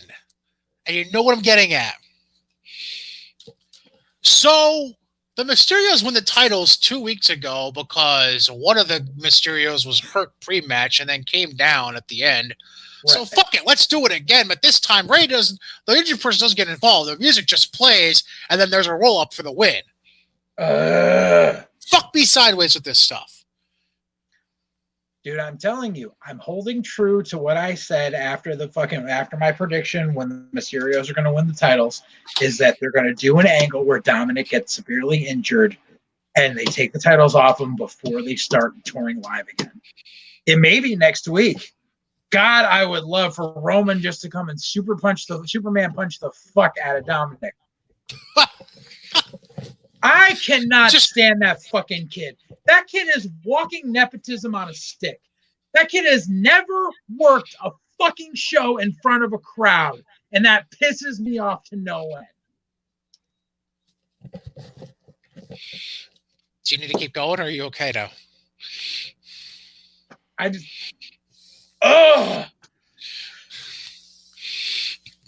Okay. Well, let's get into the closer. Let's go bring this out. The hot list. Oh, yeah. Our weekly top 5 list for a topic that could cause some interesting conversation. Could cause some phone calls later on down the road. We haven't gotten any yet, but it could.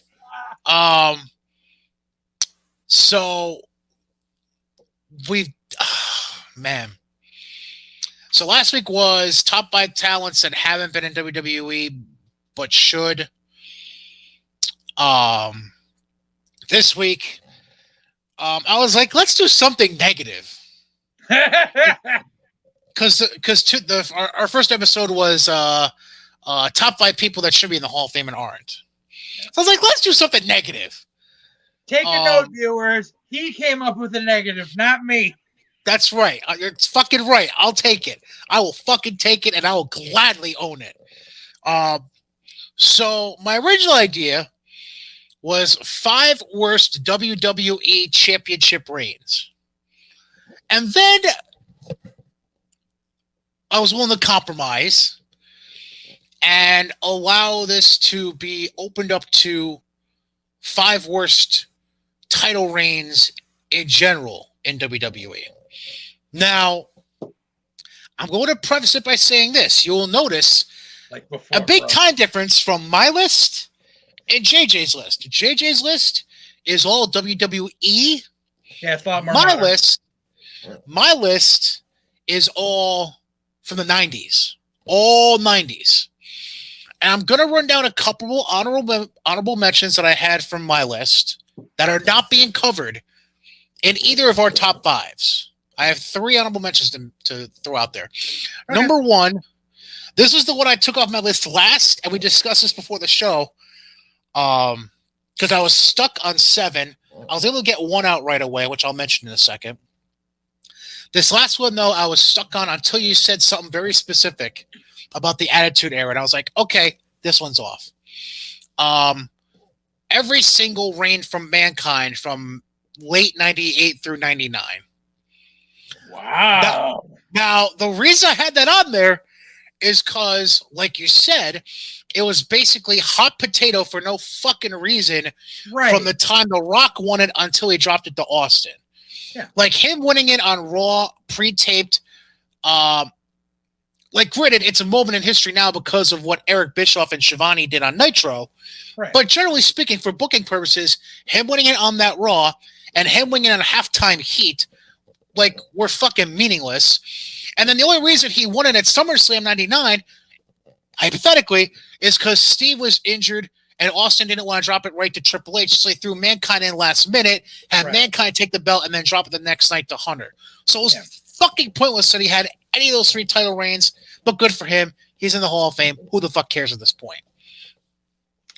The second one I had on my list was the only 2000s mention I had on my list. That honorable mention was the entire clusterfuck from No Mercy 2007. Do you remember that? Cena was champ. He tore his pec. They had to strip him of the belt. So that's when you had the entire clusterfuck of Triple H and Orton playing hot potato 3 times in one night. Yeah, that shit. Yep. You want, because, and the reason I wanted to mention it was because you mentioned earlier about booking on the fly. They had 2 weeks to figure this shit out when they took the belt off Cena, and they still did this fuck shit on pay-per-view. Like, what the fuck? Why don't you just say, fuck it, main event Orton H. That's it. Like, what was the whatever. And then the last one I want to mention, and it's not on my list because I guess it goes back to, well, we did face versus face. Why the fuck we ever do it again? Bret Hart dropping the belt to Bob Backlund at Survivor Series and him turning around and losing it 3 days later to Diesel at a house show at MSG. Yeah. Like, that to me just made no fucking sense. And the only reason I could ever come up with was, we did Hogan and Warrior. Why the fuck we ever do that again, pal? That's really the only thing I could come up with. I think that was like that one. I think that was a thank you to Backlund for all the work he had put in over the last 2 years. But it was also like, we want to pull the trigger on it. Because I saw that shit coming. Like, that shit was so telegraphed. So I remember Backlund winning. And then on that episode of WWF Mania on Saturday afternoon, they were like, and Bob Backlund has his first title defense against Diesel tonight at Madison Square Garden. I'm like, he's dropping the belt. Like, they telegraphed it. I just... and here's the worst part. I'm not going to lie. As 7-year-old Brian, I was fucking heartbroken when that happened. I was happy as shit. Because, well, I was heartbroken because Bret Hart, for me, as a 7-year-old at the time, like, Bret Hart was the guy that got me into liking pro wrestling to begin with. So 7-year-old me watching fucking Bret in the crossface chicken wing while Bulldog gets knocked out, and then Owen's fake crying to Stu and Helen. It's like, as a 7-year-old, you're just like, what the fuck's going on? And yeah, I was a fucking I was 14 and I was so fucking over Bret Hart at the time. I was like, fuck this motherfucker. Make him throw the towel. Yes.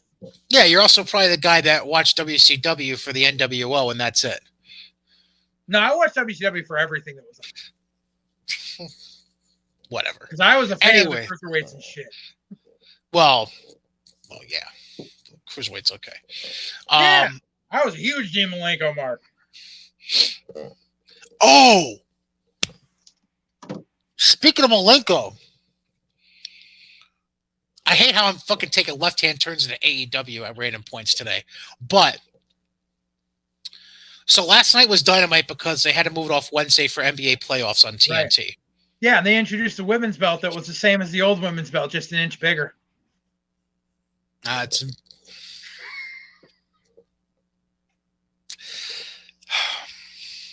bad down that. I almost fell into that trap. Let's just say you're underestimating the size difference. Anyways, I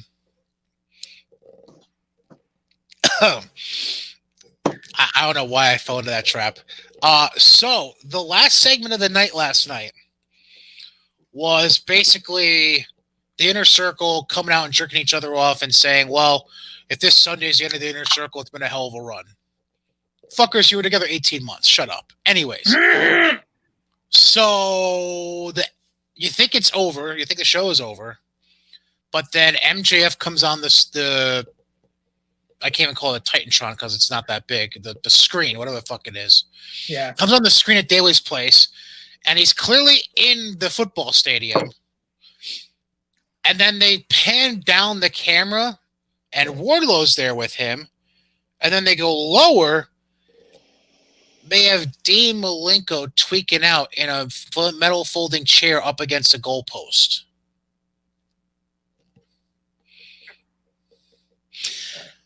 Now, correct me if I'm wrong. Dean, I want to say Parkinson's, maybe? Alzheimer's, Parkinson's, something. He has something wrong with him that's like, it's not like completely controlling him yet.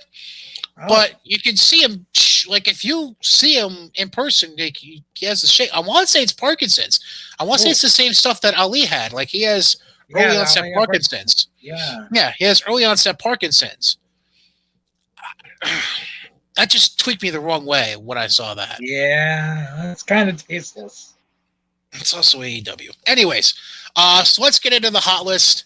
JJ, let's start with your number 5 here. All right. So my number 5, and most people would agree with me on this. Bobby Lashley is ECW champion. Just because going into December to Dismember, everyone was expecting the title to go on Punk. And instead, we get a Vince decision to put it on this green jacked motherfucker who he's trying to use to replace Brock, to the point where he uses Brock Lesnar's entrance. And they put it on him. And it was so fucking pointless. I was more of a fan of Chavo being ECW champion because of the matches he pulled off while he was champ. But Lashley as ECW champ was just trash. Number 1, if I remember correctly, didn't that because I don't think he had the belt for that long. Wasn't that the time where he eventually led up to the Billionaire match? Yes. At WrestleMania? Okay. Yep. All right. That's number 1. That's the only thing I will ever remember about the Lashley ECW title reign. That, and I think that was also the time. Actually, I think it was before he had the title, where he jumped through the fucking cage onto Mark Henry. Or was that while he had the belt? I can't remember. That's the only things I really remember. Yeah. That's the only stuff I remember from his first stint in WWE. Right. Secondly, you said the name, so I have to, since I was doing it to you all week. Oh, Chavo! The backstory, that randomly popped in my head earlier this week, and yeah, I may or may not have sent that audio clip of me saying that to JJ when it popped in my head. I'm not gonna lie, I'm trying to put this shit in order on the fly, so bear with me. Okay. You know, I'm gonna put this one at number 5 because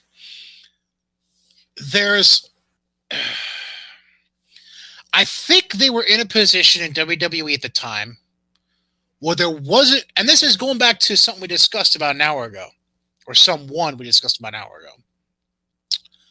I don't think there was a whole lot of options when they had to go this way. I'm gonna go with, and just because I also didn't like what they did with him in his title reign, as far as the way they framed it, because they were just taking advantage of what was going on at the time in real life. Sergeant Slaughter, 1991. Number one, I just think it could have worked better.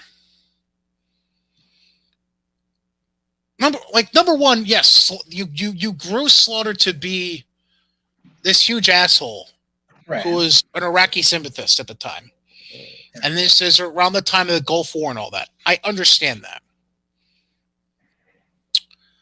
but to me, taking war and like I don't know, I'm not finding the right words here, but I just think it's cheap as fuck to take something like war and make money out of it for 2 months, the way they did with Slaughter becoming champion and holding the title at WrestleMania 7. So you can have a red, white, and blue WrestleMania inside the arena, 5 times less the crowd than you were hoping to have in Los Angeles, all to put the belt back on Hulk fucking Hogan. Like, I get business was fucked up with Warrior, that you couldn't have Warrior Hogan too. That's fine. Yeah. But did you have to have him drop it to somebody that you're purposely, obviously suiting around? And obviously Hogan, to this day, will be like, oh, it was my idea to bring Slaughter in and have him be this character and blah, blah, blah, blah. Fuck you, Hulk, all right? Who the fuck cares at this point? Yeah. I think it was because at that point they were out of options, because obviously they couldn't do Hogan Warrior 2. They didn't want to do Hogan Savage again. And fucking for lack of intruding in, Slaughter was white hot at the time because of this shit. So was it the best choice? No. But as far as storyline went, it worked, especially because of the fact that they were able to use the excuse of war as to why they changed venues because of low ticket sales, claiming that they had gotten bomb threats. Right. So it's a shady business dealing, but it worked. Fucked. It's fucked. Not shady. It's fucked. I'll say it again. It's fucked. All right, go ahead with your number 4 before I get tweaked out over making money off of war. My number 4, Jack Swagger is world heavyweight champion. And I don't have anything against him, but for Christ's sakes, he cashed in Money in the Bank on a fucking house show. The only footage of it is fan cam footage in 240p from a fucking cell phone. Like, really? That's how much fucking stock you put? And what was his major rivalry as champion? It was with Rey Mysterio. Yay. Yeah. Yay. The only good thing that came out of the whole thing was the time when fucking, like, Rey got injured, and then Jack Swagger shows up in the doorway on SmackDown at the trainer's office and just goes, "Get out!" and grabs Rey by the ankle, and his ankle locking him, because the fucker is so short, he's just like dragging him down the hall in the ankle.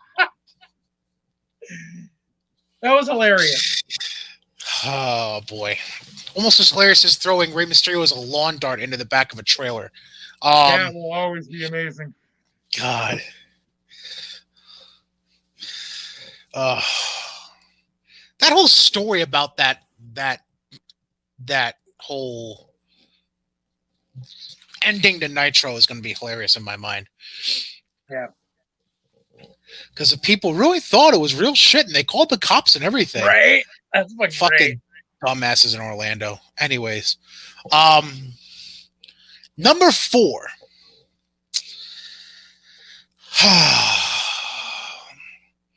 I'm going to be honest. I'm shocked this is not. This goes back to the whole hot potato thing we were mentioning a little while ago with the Mankind stuff I left off the list. Uh-huh. What was the fucking point of putting the belt on Kane for 24 hours? Yeah. 1998, Austin's red hot. Yeah. He wins the belt at Mania 14. They go to King of the Ring. First blood match against Kane. And as per usual in the Attitude Era, it's a fucked finish where Mankind I don't know how the fuck he did this. He stumbles down the ring, tries to interfere. Austin fades him off. Then Taker tries to come out and help Austin. And instead of hitting Kane with the chair, hits Austin with the chair and whatever. Right.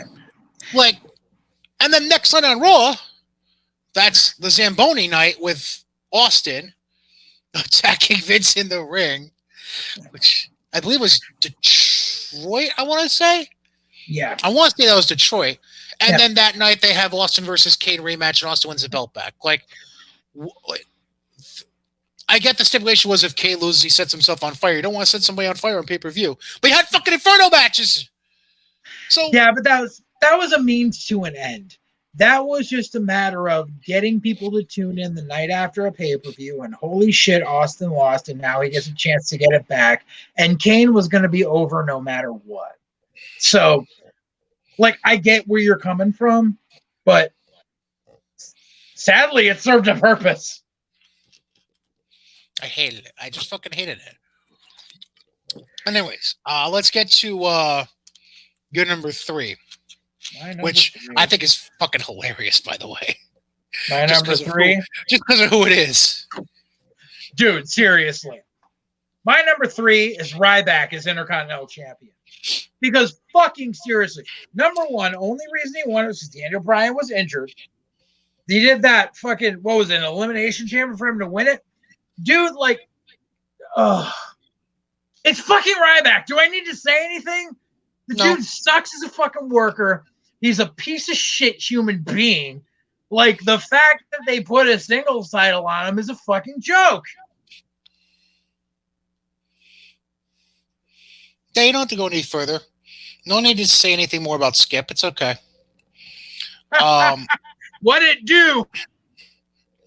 Yip. Yeah, I went to his Nexus name. Go fuck yourselves if you don't like it. Number 3. Speaking of a random reign, you know, it's funny. People shit all over the David Arquette thing.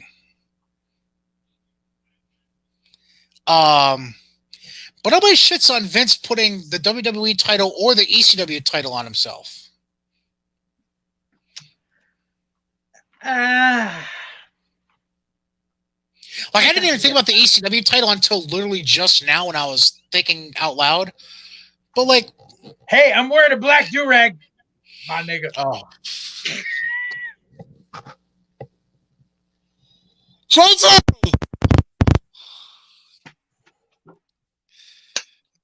Oh my god. I can't believe you just said that. Oh my goodness. Just as a disclaimer, I am not racist at all. I was just quoting Vince McMahon from a certain promo that has been cut from Peacock, but you can still find on YouTube, where he was wearing a black do-rag and he was the ECW champion. I mean no ill will towards anybody of any other race. I apologize. I know. Oh my god. Oh, Vince.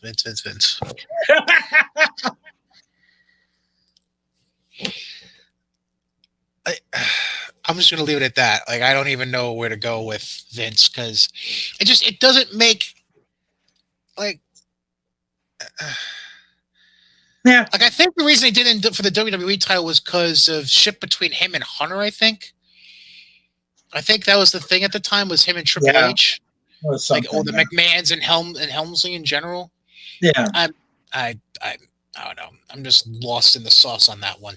Right, but like, didn't he, like, with the WWE title? Didn't he relinquish it like 24 hours after he won it? Still, like, what's the fucking point? And it's still recognized as an official championship reign. It was to pop the ratings. Never mind. It was the Attitude Era. I shouldn't say fuck the ratings, but fuck the ratings. All right, go ahead to your number 2. Let's see what we got here, JJ. My number 2. Excuse me. Beer burp. Yeah. My number 2 is Brock Lesnar as Universal Champion from 2017 to 2018, the infamous 504-day reign. Oh, the one where he showed up like once every 3 months? Exactly. In that 504 days, he defended the title like 4 times. Like, fucking ridiculous. And this was also in the midst of, I'm sorry, but Brock Lesnar in 2002 to 2003 was a sight to be seen. Mm-hmm. Brock Lesnar coming back from 2012 on is a piece of shit because it was by that point it was already established that he hates the wrestling business, that he's only there for a fucking paycheck, and he's only there to make himself look good. And that was fucking the beginning of Suplex City and all that shit, where literally all he does is German suplexes and an F5 and a Kimura. Dude, this was the reign where his first defense was against fucking Cain Velasquez in fucking Saudi Arabia. Oh, Need that's I say right. more? Yeah, that reign was fucking horrible. It was almost 2 years of fucking agony of just take the belt off this motherfucker and get him off my TV. And that was the one where he originally started the reign by winning fucking Money in the Bank, which he wasn't even in the fucking match. He literally just sauntered out and climbed the ladder and took the fucking shit. I can't argue with that because it's a very common. That was a very common beef for wrestling fans for a while. There was, Yeah, and the thing was, they even allowed a current talent to go out and shit on him in promos, and like I don't know, it was a very weird time. Yeah. For WWE in that moment. Uh-huh. Number two. Number two is it's funny I'm bringing this up because I just mentioned a sad memory from about a half hour ago. It's Bret Hart's 4th title reign. And you're probably like, okay. Was that the one where he went in the 4-way and then dropped it to? No. Sid won it. Which one was that? So, HBK, back when he was still a dick. Lost his smile. Shawn Michaels, yes. Shawn Michaels had won the belt back from, because Shawn Michaels won at WrestleMania 12, dropped it to Sid at Survivor Series. Right. When he laid out Jose Lothario or whatever the fuck that was. Right. Then Shawn wins it back at the Alamo Dome at the huge. It was like their first stadium show per se. Yeah. That they called it. So he wins it back at the Alamo Dome at Royal Rumble, which was all supposed to set up based on folklore. Hart HBK 2 at WrestleMania 13. That's the folklore. Right. This is when Shawn lost his smile, drops the belt, and they have a 4-way match at In Your House in February. Yeah. Bret wins the match, and then the next night on Raw, they said, fuck it, we're putting the belt on Sid in a steel cage and they did match. A different 4-way. Yeah, or no, yeah, that's right. And then they had Sid drop it to Taker the next month at WrestleMania. Right. Now, here's the thing. If you're trying to set up Taker at WrestleMania to become your new babyface champion, you could have easily solved the issue the night before without having the Psycho Sid bullshit. You still had Vader in that 4-way. Right. Who was still, and this was pre-bullshit with his weight. This was before Vince had lost his love for Vader. You could just put the belt on Vader for a month. Taker beats Vader at WrestleMania 13. But instead, you do shit totally fucking backwards. You let Bret win the belt for one night, and then you have him do the shit. And that was also the night, by the way, where, if you remember, that was really the start of all the Hart Foundation shit, because after the match, Bret cuts a scathing promo on calling everything bullshit right at Vince, who was at the announce table doing the color commentary. Right. Well, I think they didn't put on Vader because was that after the Iraqi incident? 97. Yeah, so it was after the Iraqi incident. Refresh my So memory. that where Vader and Taker were on a fucking talk show in a fucking Iraq during a fucking Middle East tour, Oh, and the okay. dude said it's this fake, and Vader fucking jacked the dude up and ended up in like Okay. fucking Iraqi prison for All right. 3 Yeah. days. Yeah. Right. Yeah, so that's why Vader wasn't chosen for that. But I distinctly remember because I actually popped when Brett dropped the title to Sid the next night because that 4-way was such bullshit. That was the only 4-way in WWF/E history where it was a 4-way elimination match, but you could be eliminated by pinfall, submission, or by being thrown over the top rope. It was the dumbest shit ever. It was flat out NWA rules and made no sense. Wow, I forgot that fucking stipulation. Holy because cow. Sid got eliminated by getting thrown over the top rope. He didn't even get fucking pinned. That's why they did Sid versus Brett the next night. I totally forgot about that. Wow. Oh, yeah. Man.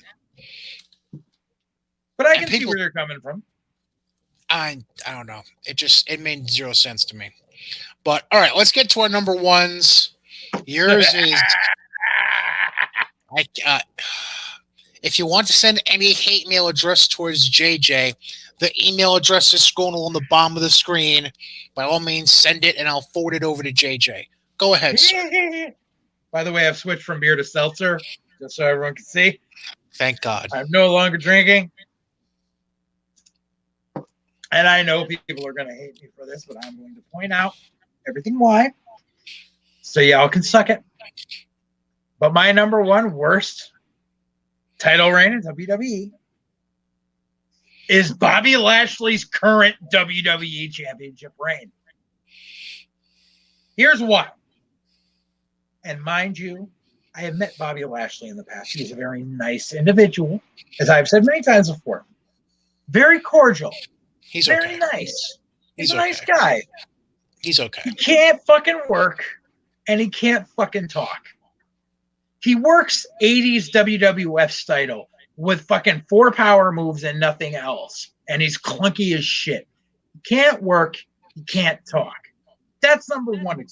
That's the first strike against him.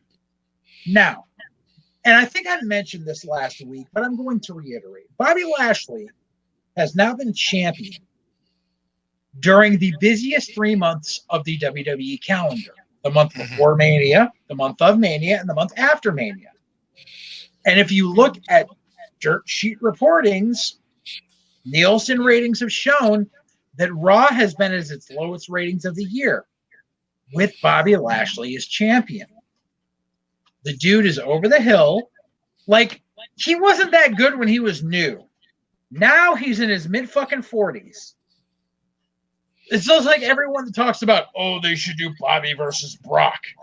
No one will watch that. If Vince could have made money off that, he would have done it already. He would have done it years ago. The fact that he put the title on Lashley now is really just a fucking, like, here's a bone to throw you because you came back and because you're still here and because you ain't got much time left. Because I guarantee when his contract is up, it's not getting renewed. And he's not going back to Impact. He's not going to AEW. Like, it was a bone to throw.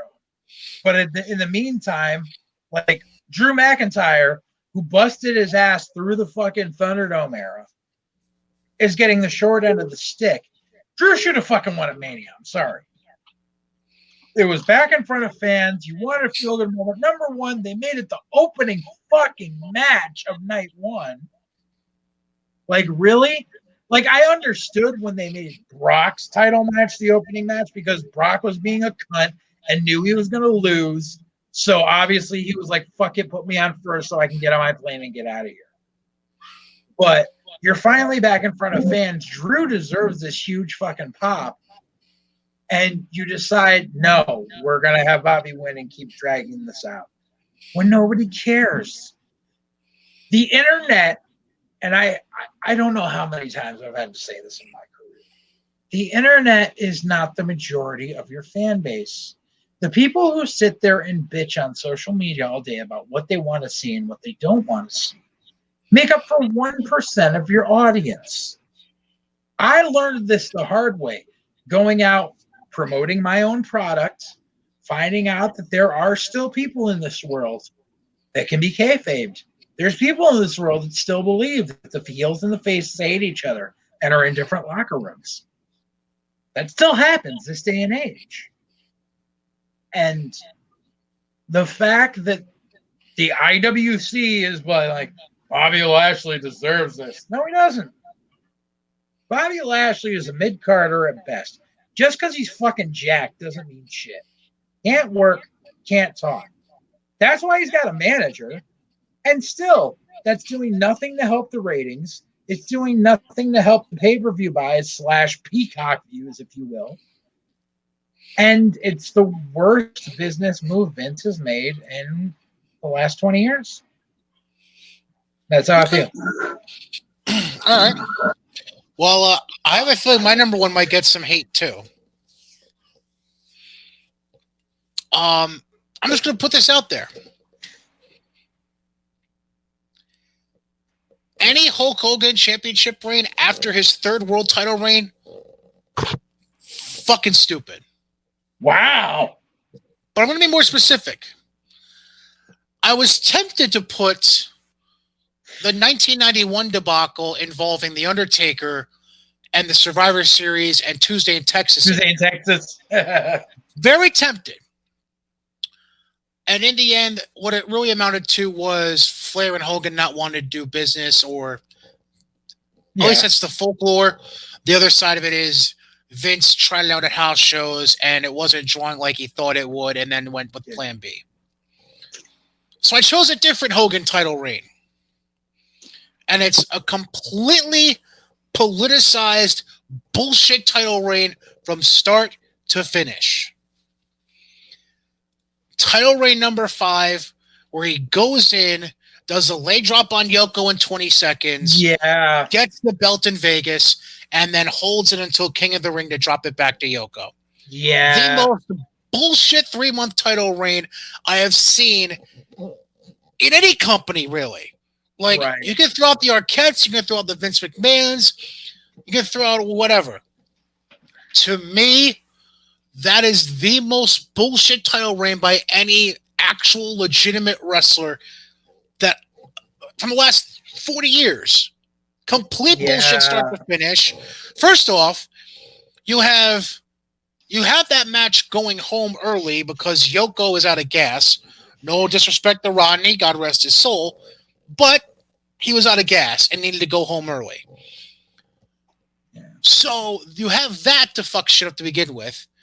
And then you throw in all the shit in the background with Hogan having a fucked up face going into Mania and him showing up looking like absolute dog shit. Because Macho Man kicked the shit out of him. And then you throw in, well, brother, I just think you could do this a little different, brother. I think there's still one more left in me, brother. And he somehow sucks Vince's dick enough to convince him to throw the belt on him for 3 months. All because of an overseas tour that didn't really fucking happen the way they wanted European it to. Tour, Like, I can't say no more. I can't say no more. Like, it was dumb. I completely feel you on that because I remember that span of time. I remember the fact that every week on Superstars was a pre-taped promo from Hogan in the same location, and it was that was used to just keep, like, it was the same shit over and over again. And then the fact that he didn't even do the job clean at Mania. They had to do a dirty fucking at King of the Ring. They had to do the fucking dirty finish with Harvey Whippleman with the camera. Thank you. Like, let's really think about this, okay? You look at Hogan just in WWE. Not even that, WWF. Let's focus on WWF. Yeah. His first title drop was all bullshit to create WrestleMania 4 in that tournament with Million Dollar Man and Andre the Giant. So that was fucked. Right. The second drop was to Warrior. I think that's the only legitimate drop he had out of those first 5. I think they actually said that on Dark Side. That was the only clean loss that Hogan had in his like WWF tenure for like 20 Because the third drop was Taker, which we just mentioned. Right, which was dirty. The fourth drop was Royal Rumble. Right. So he got stripped, so he never even had the chance. Yeah. And then Yoko with Harvey Whippleman dressed as a photographer. Yep. He never did the job clean. Which I understand the mentality of fucking Mike Spada would always say the heel should only go over dirty. But there's times where you need a clean win, where if it's a monster heel, you can have a clean win. Yoko was definitely a monster heel. Andre was a monster heel, but God forbid. But yeah, so I can see your mentality. I just remember sitting there. I remember being like, Hogan's a champ, but he's not there. And this was like when Brock. Right. He was the original Brock. And this was at a time that Raw was on the air live on Monday nights, and it was like the champ was never there. Like I didn't like Bret Hart at the time, but at least Bret Hart was there as the champ. Yoko was there and shit. Fucking like that was when like the Intercontinental title had to carry fucking Raw because Hogan wasn't there. And Bret wasn't just there; he was helping elevate other talent in matches. You knew he was going to drop the title, but at least he was elevating talent. Like the perfect example I think of was his match against 1-2-3 Kid. Like, yeah, by far, God, I remember that. Like one of the best matches of all time from '90s Raw. Like, hands down. Right. I mean, and then you have this 6'8" jerk off with a tan and muscles who can't show up for 3 months and then does the job dirty. Right. He couldn't be bothered to show up, and all because it was supposed to be for this European tour that didn't happen. It's been well documented.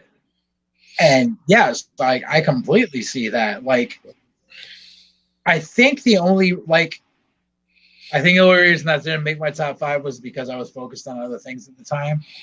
But yeah, that was kind of a dark time for WWF because Mania 9 didn't draw that well. And then they were like, okay, and that was the one thing. So the King of the Ring fucking pay-per-view. Like the main point of the King of the Ring pay-per-view was the King of the Ring tournament. But back in the day, and I'm sure like you can YouTube it, the commercials for King of the Ring were all just Hulk Hogan posing as a silhouette and them talking about his historic 5 title reigns and blah, blah, blah. And him doing the fucking to the and that was it. And I was just like, what the fuck is going on? Like, everyone else is working and this guy isn't. And this guy is the focal point again. Like, it was not a good time for the fucking company. That whole, like, when you really think about it, that whole year was a real clusterfuck in WWE. Right. Because, so let's think this through. 93 Rumble.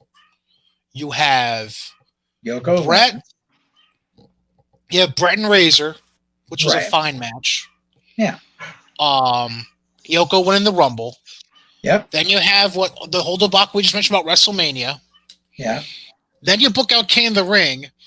Yoko wins the belt back. You throw Bret a bone by winning the King of the Ring tournament. But instead of now swerving him into SummerSlam, you have him swerve into a program with Jerry Lawler. And all of a sudden, Lex Luger goes from the narcissist to me in the USA, which goes over like a fart in fucking church. Right. He wins by DQ at SummerSlam, but celebrates like he won the fucking title. Count out. Yeah. And then November, Survivor Series was Yoko didn't even defend the title. Fanatics. Right. Yeah. Yoko didn't even defend the title because it was like Yoko, Borga, and Head Shrinkers, I think. It was Yoko, Borga, and it was supposed to be the Quebecers, but PCO got injured and they put Crush in. Yeah, it was the All Americans versus Born Fanatics, and that was literally to sow the seeds for Yoko Taker at the following Rumble. Yep. And by the way, that's something that creeped me out when I was 8 years old. Taker ascending. Oh, jeez. Oh, God. That creeped me the fuck out watching as a 1-year-old. I think that was like the watershed moment for me as a kid to realize what kayfabe was. Mm-hmm. Like, I think there was like a couple incidents before there was like here and there, but it was that thing where it was like, it took 15 heels to put Undertaker away. Like, I was just like, really? Like, this is overkill.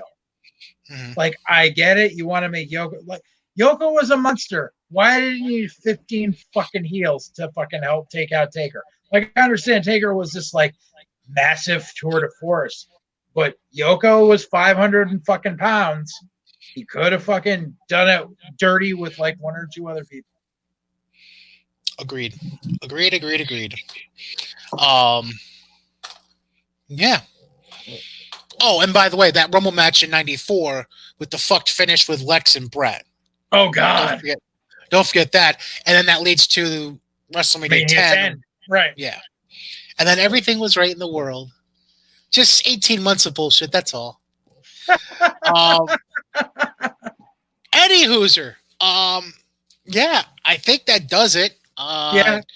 Any parting thoughts, words of wisdom, Mr. JJ? Not this week. Not like last week. I think I'm good.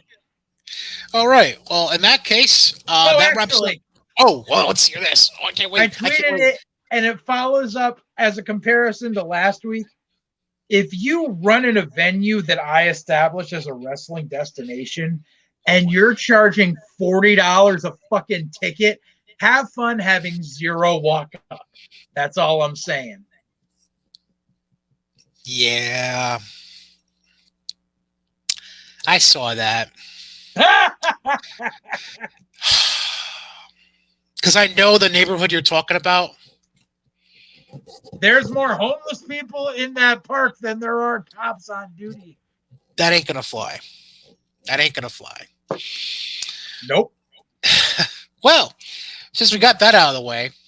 Yeah, so that does it. Again, if you have any questions, comments, concerns, gripes, if you want to come after JJ for calling out Bobby Lashley as the current champ, Brian.Katie@GazillaMedia.com right there on the bottom. And yeah, for JJ Alexander, I'm Brian Katie.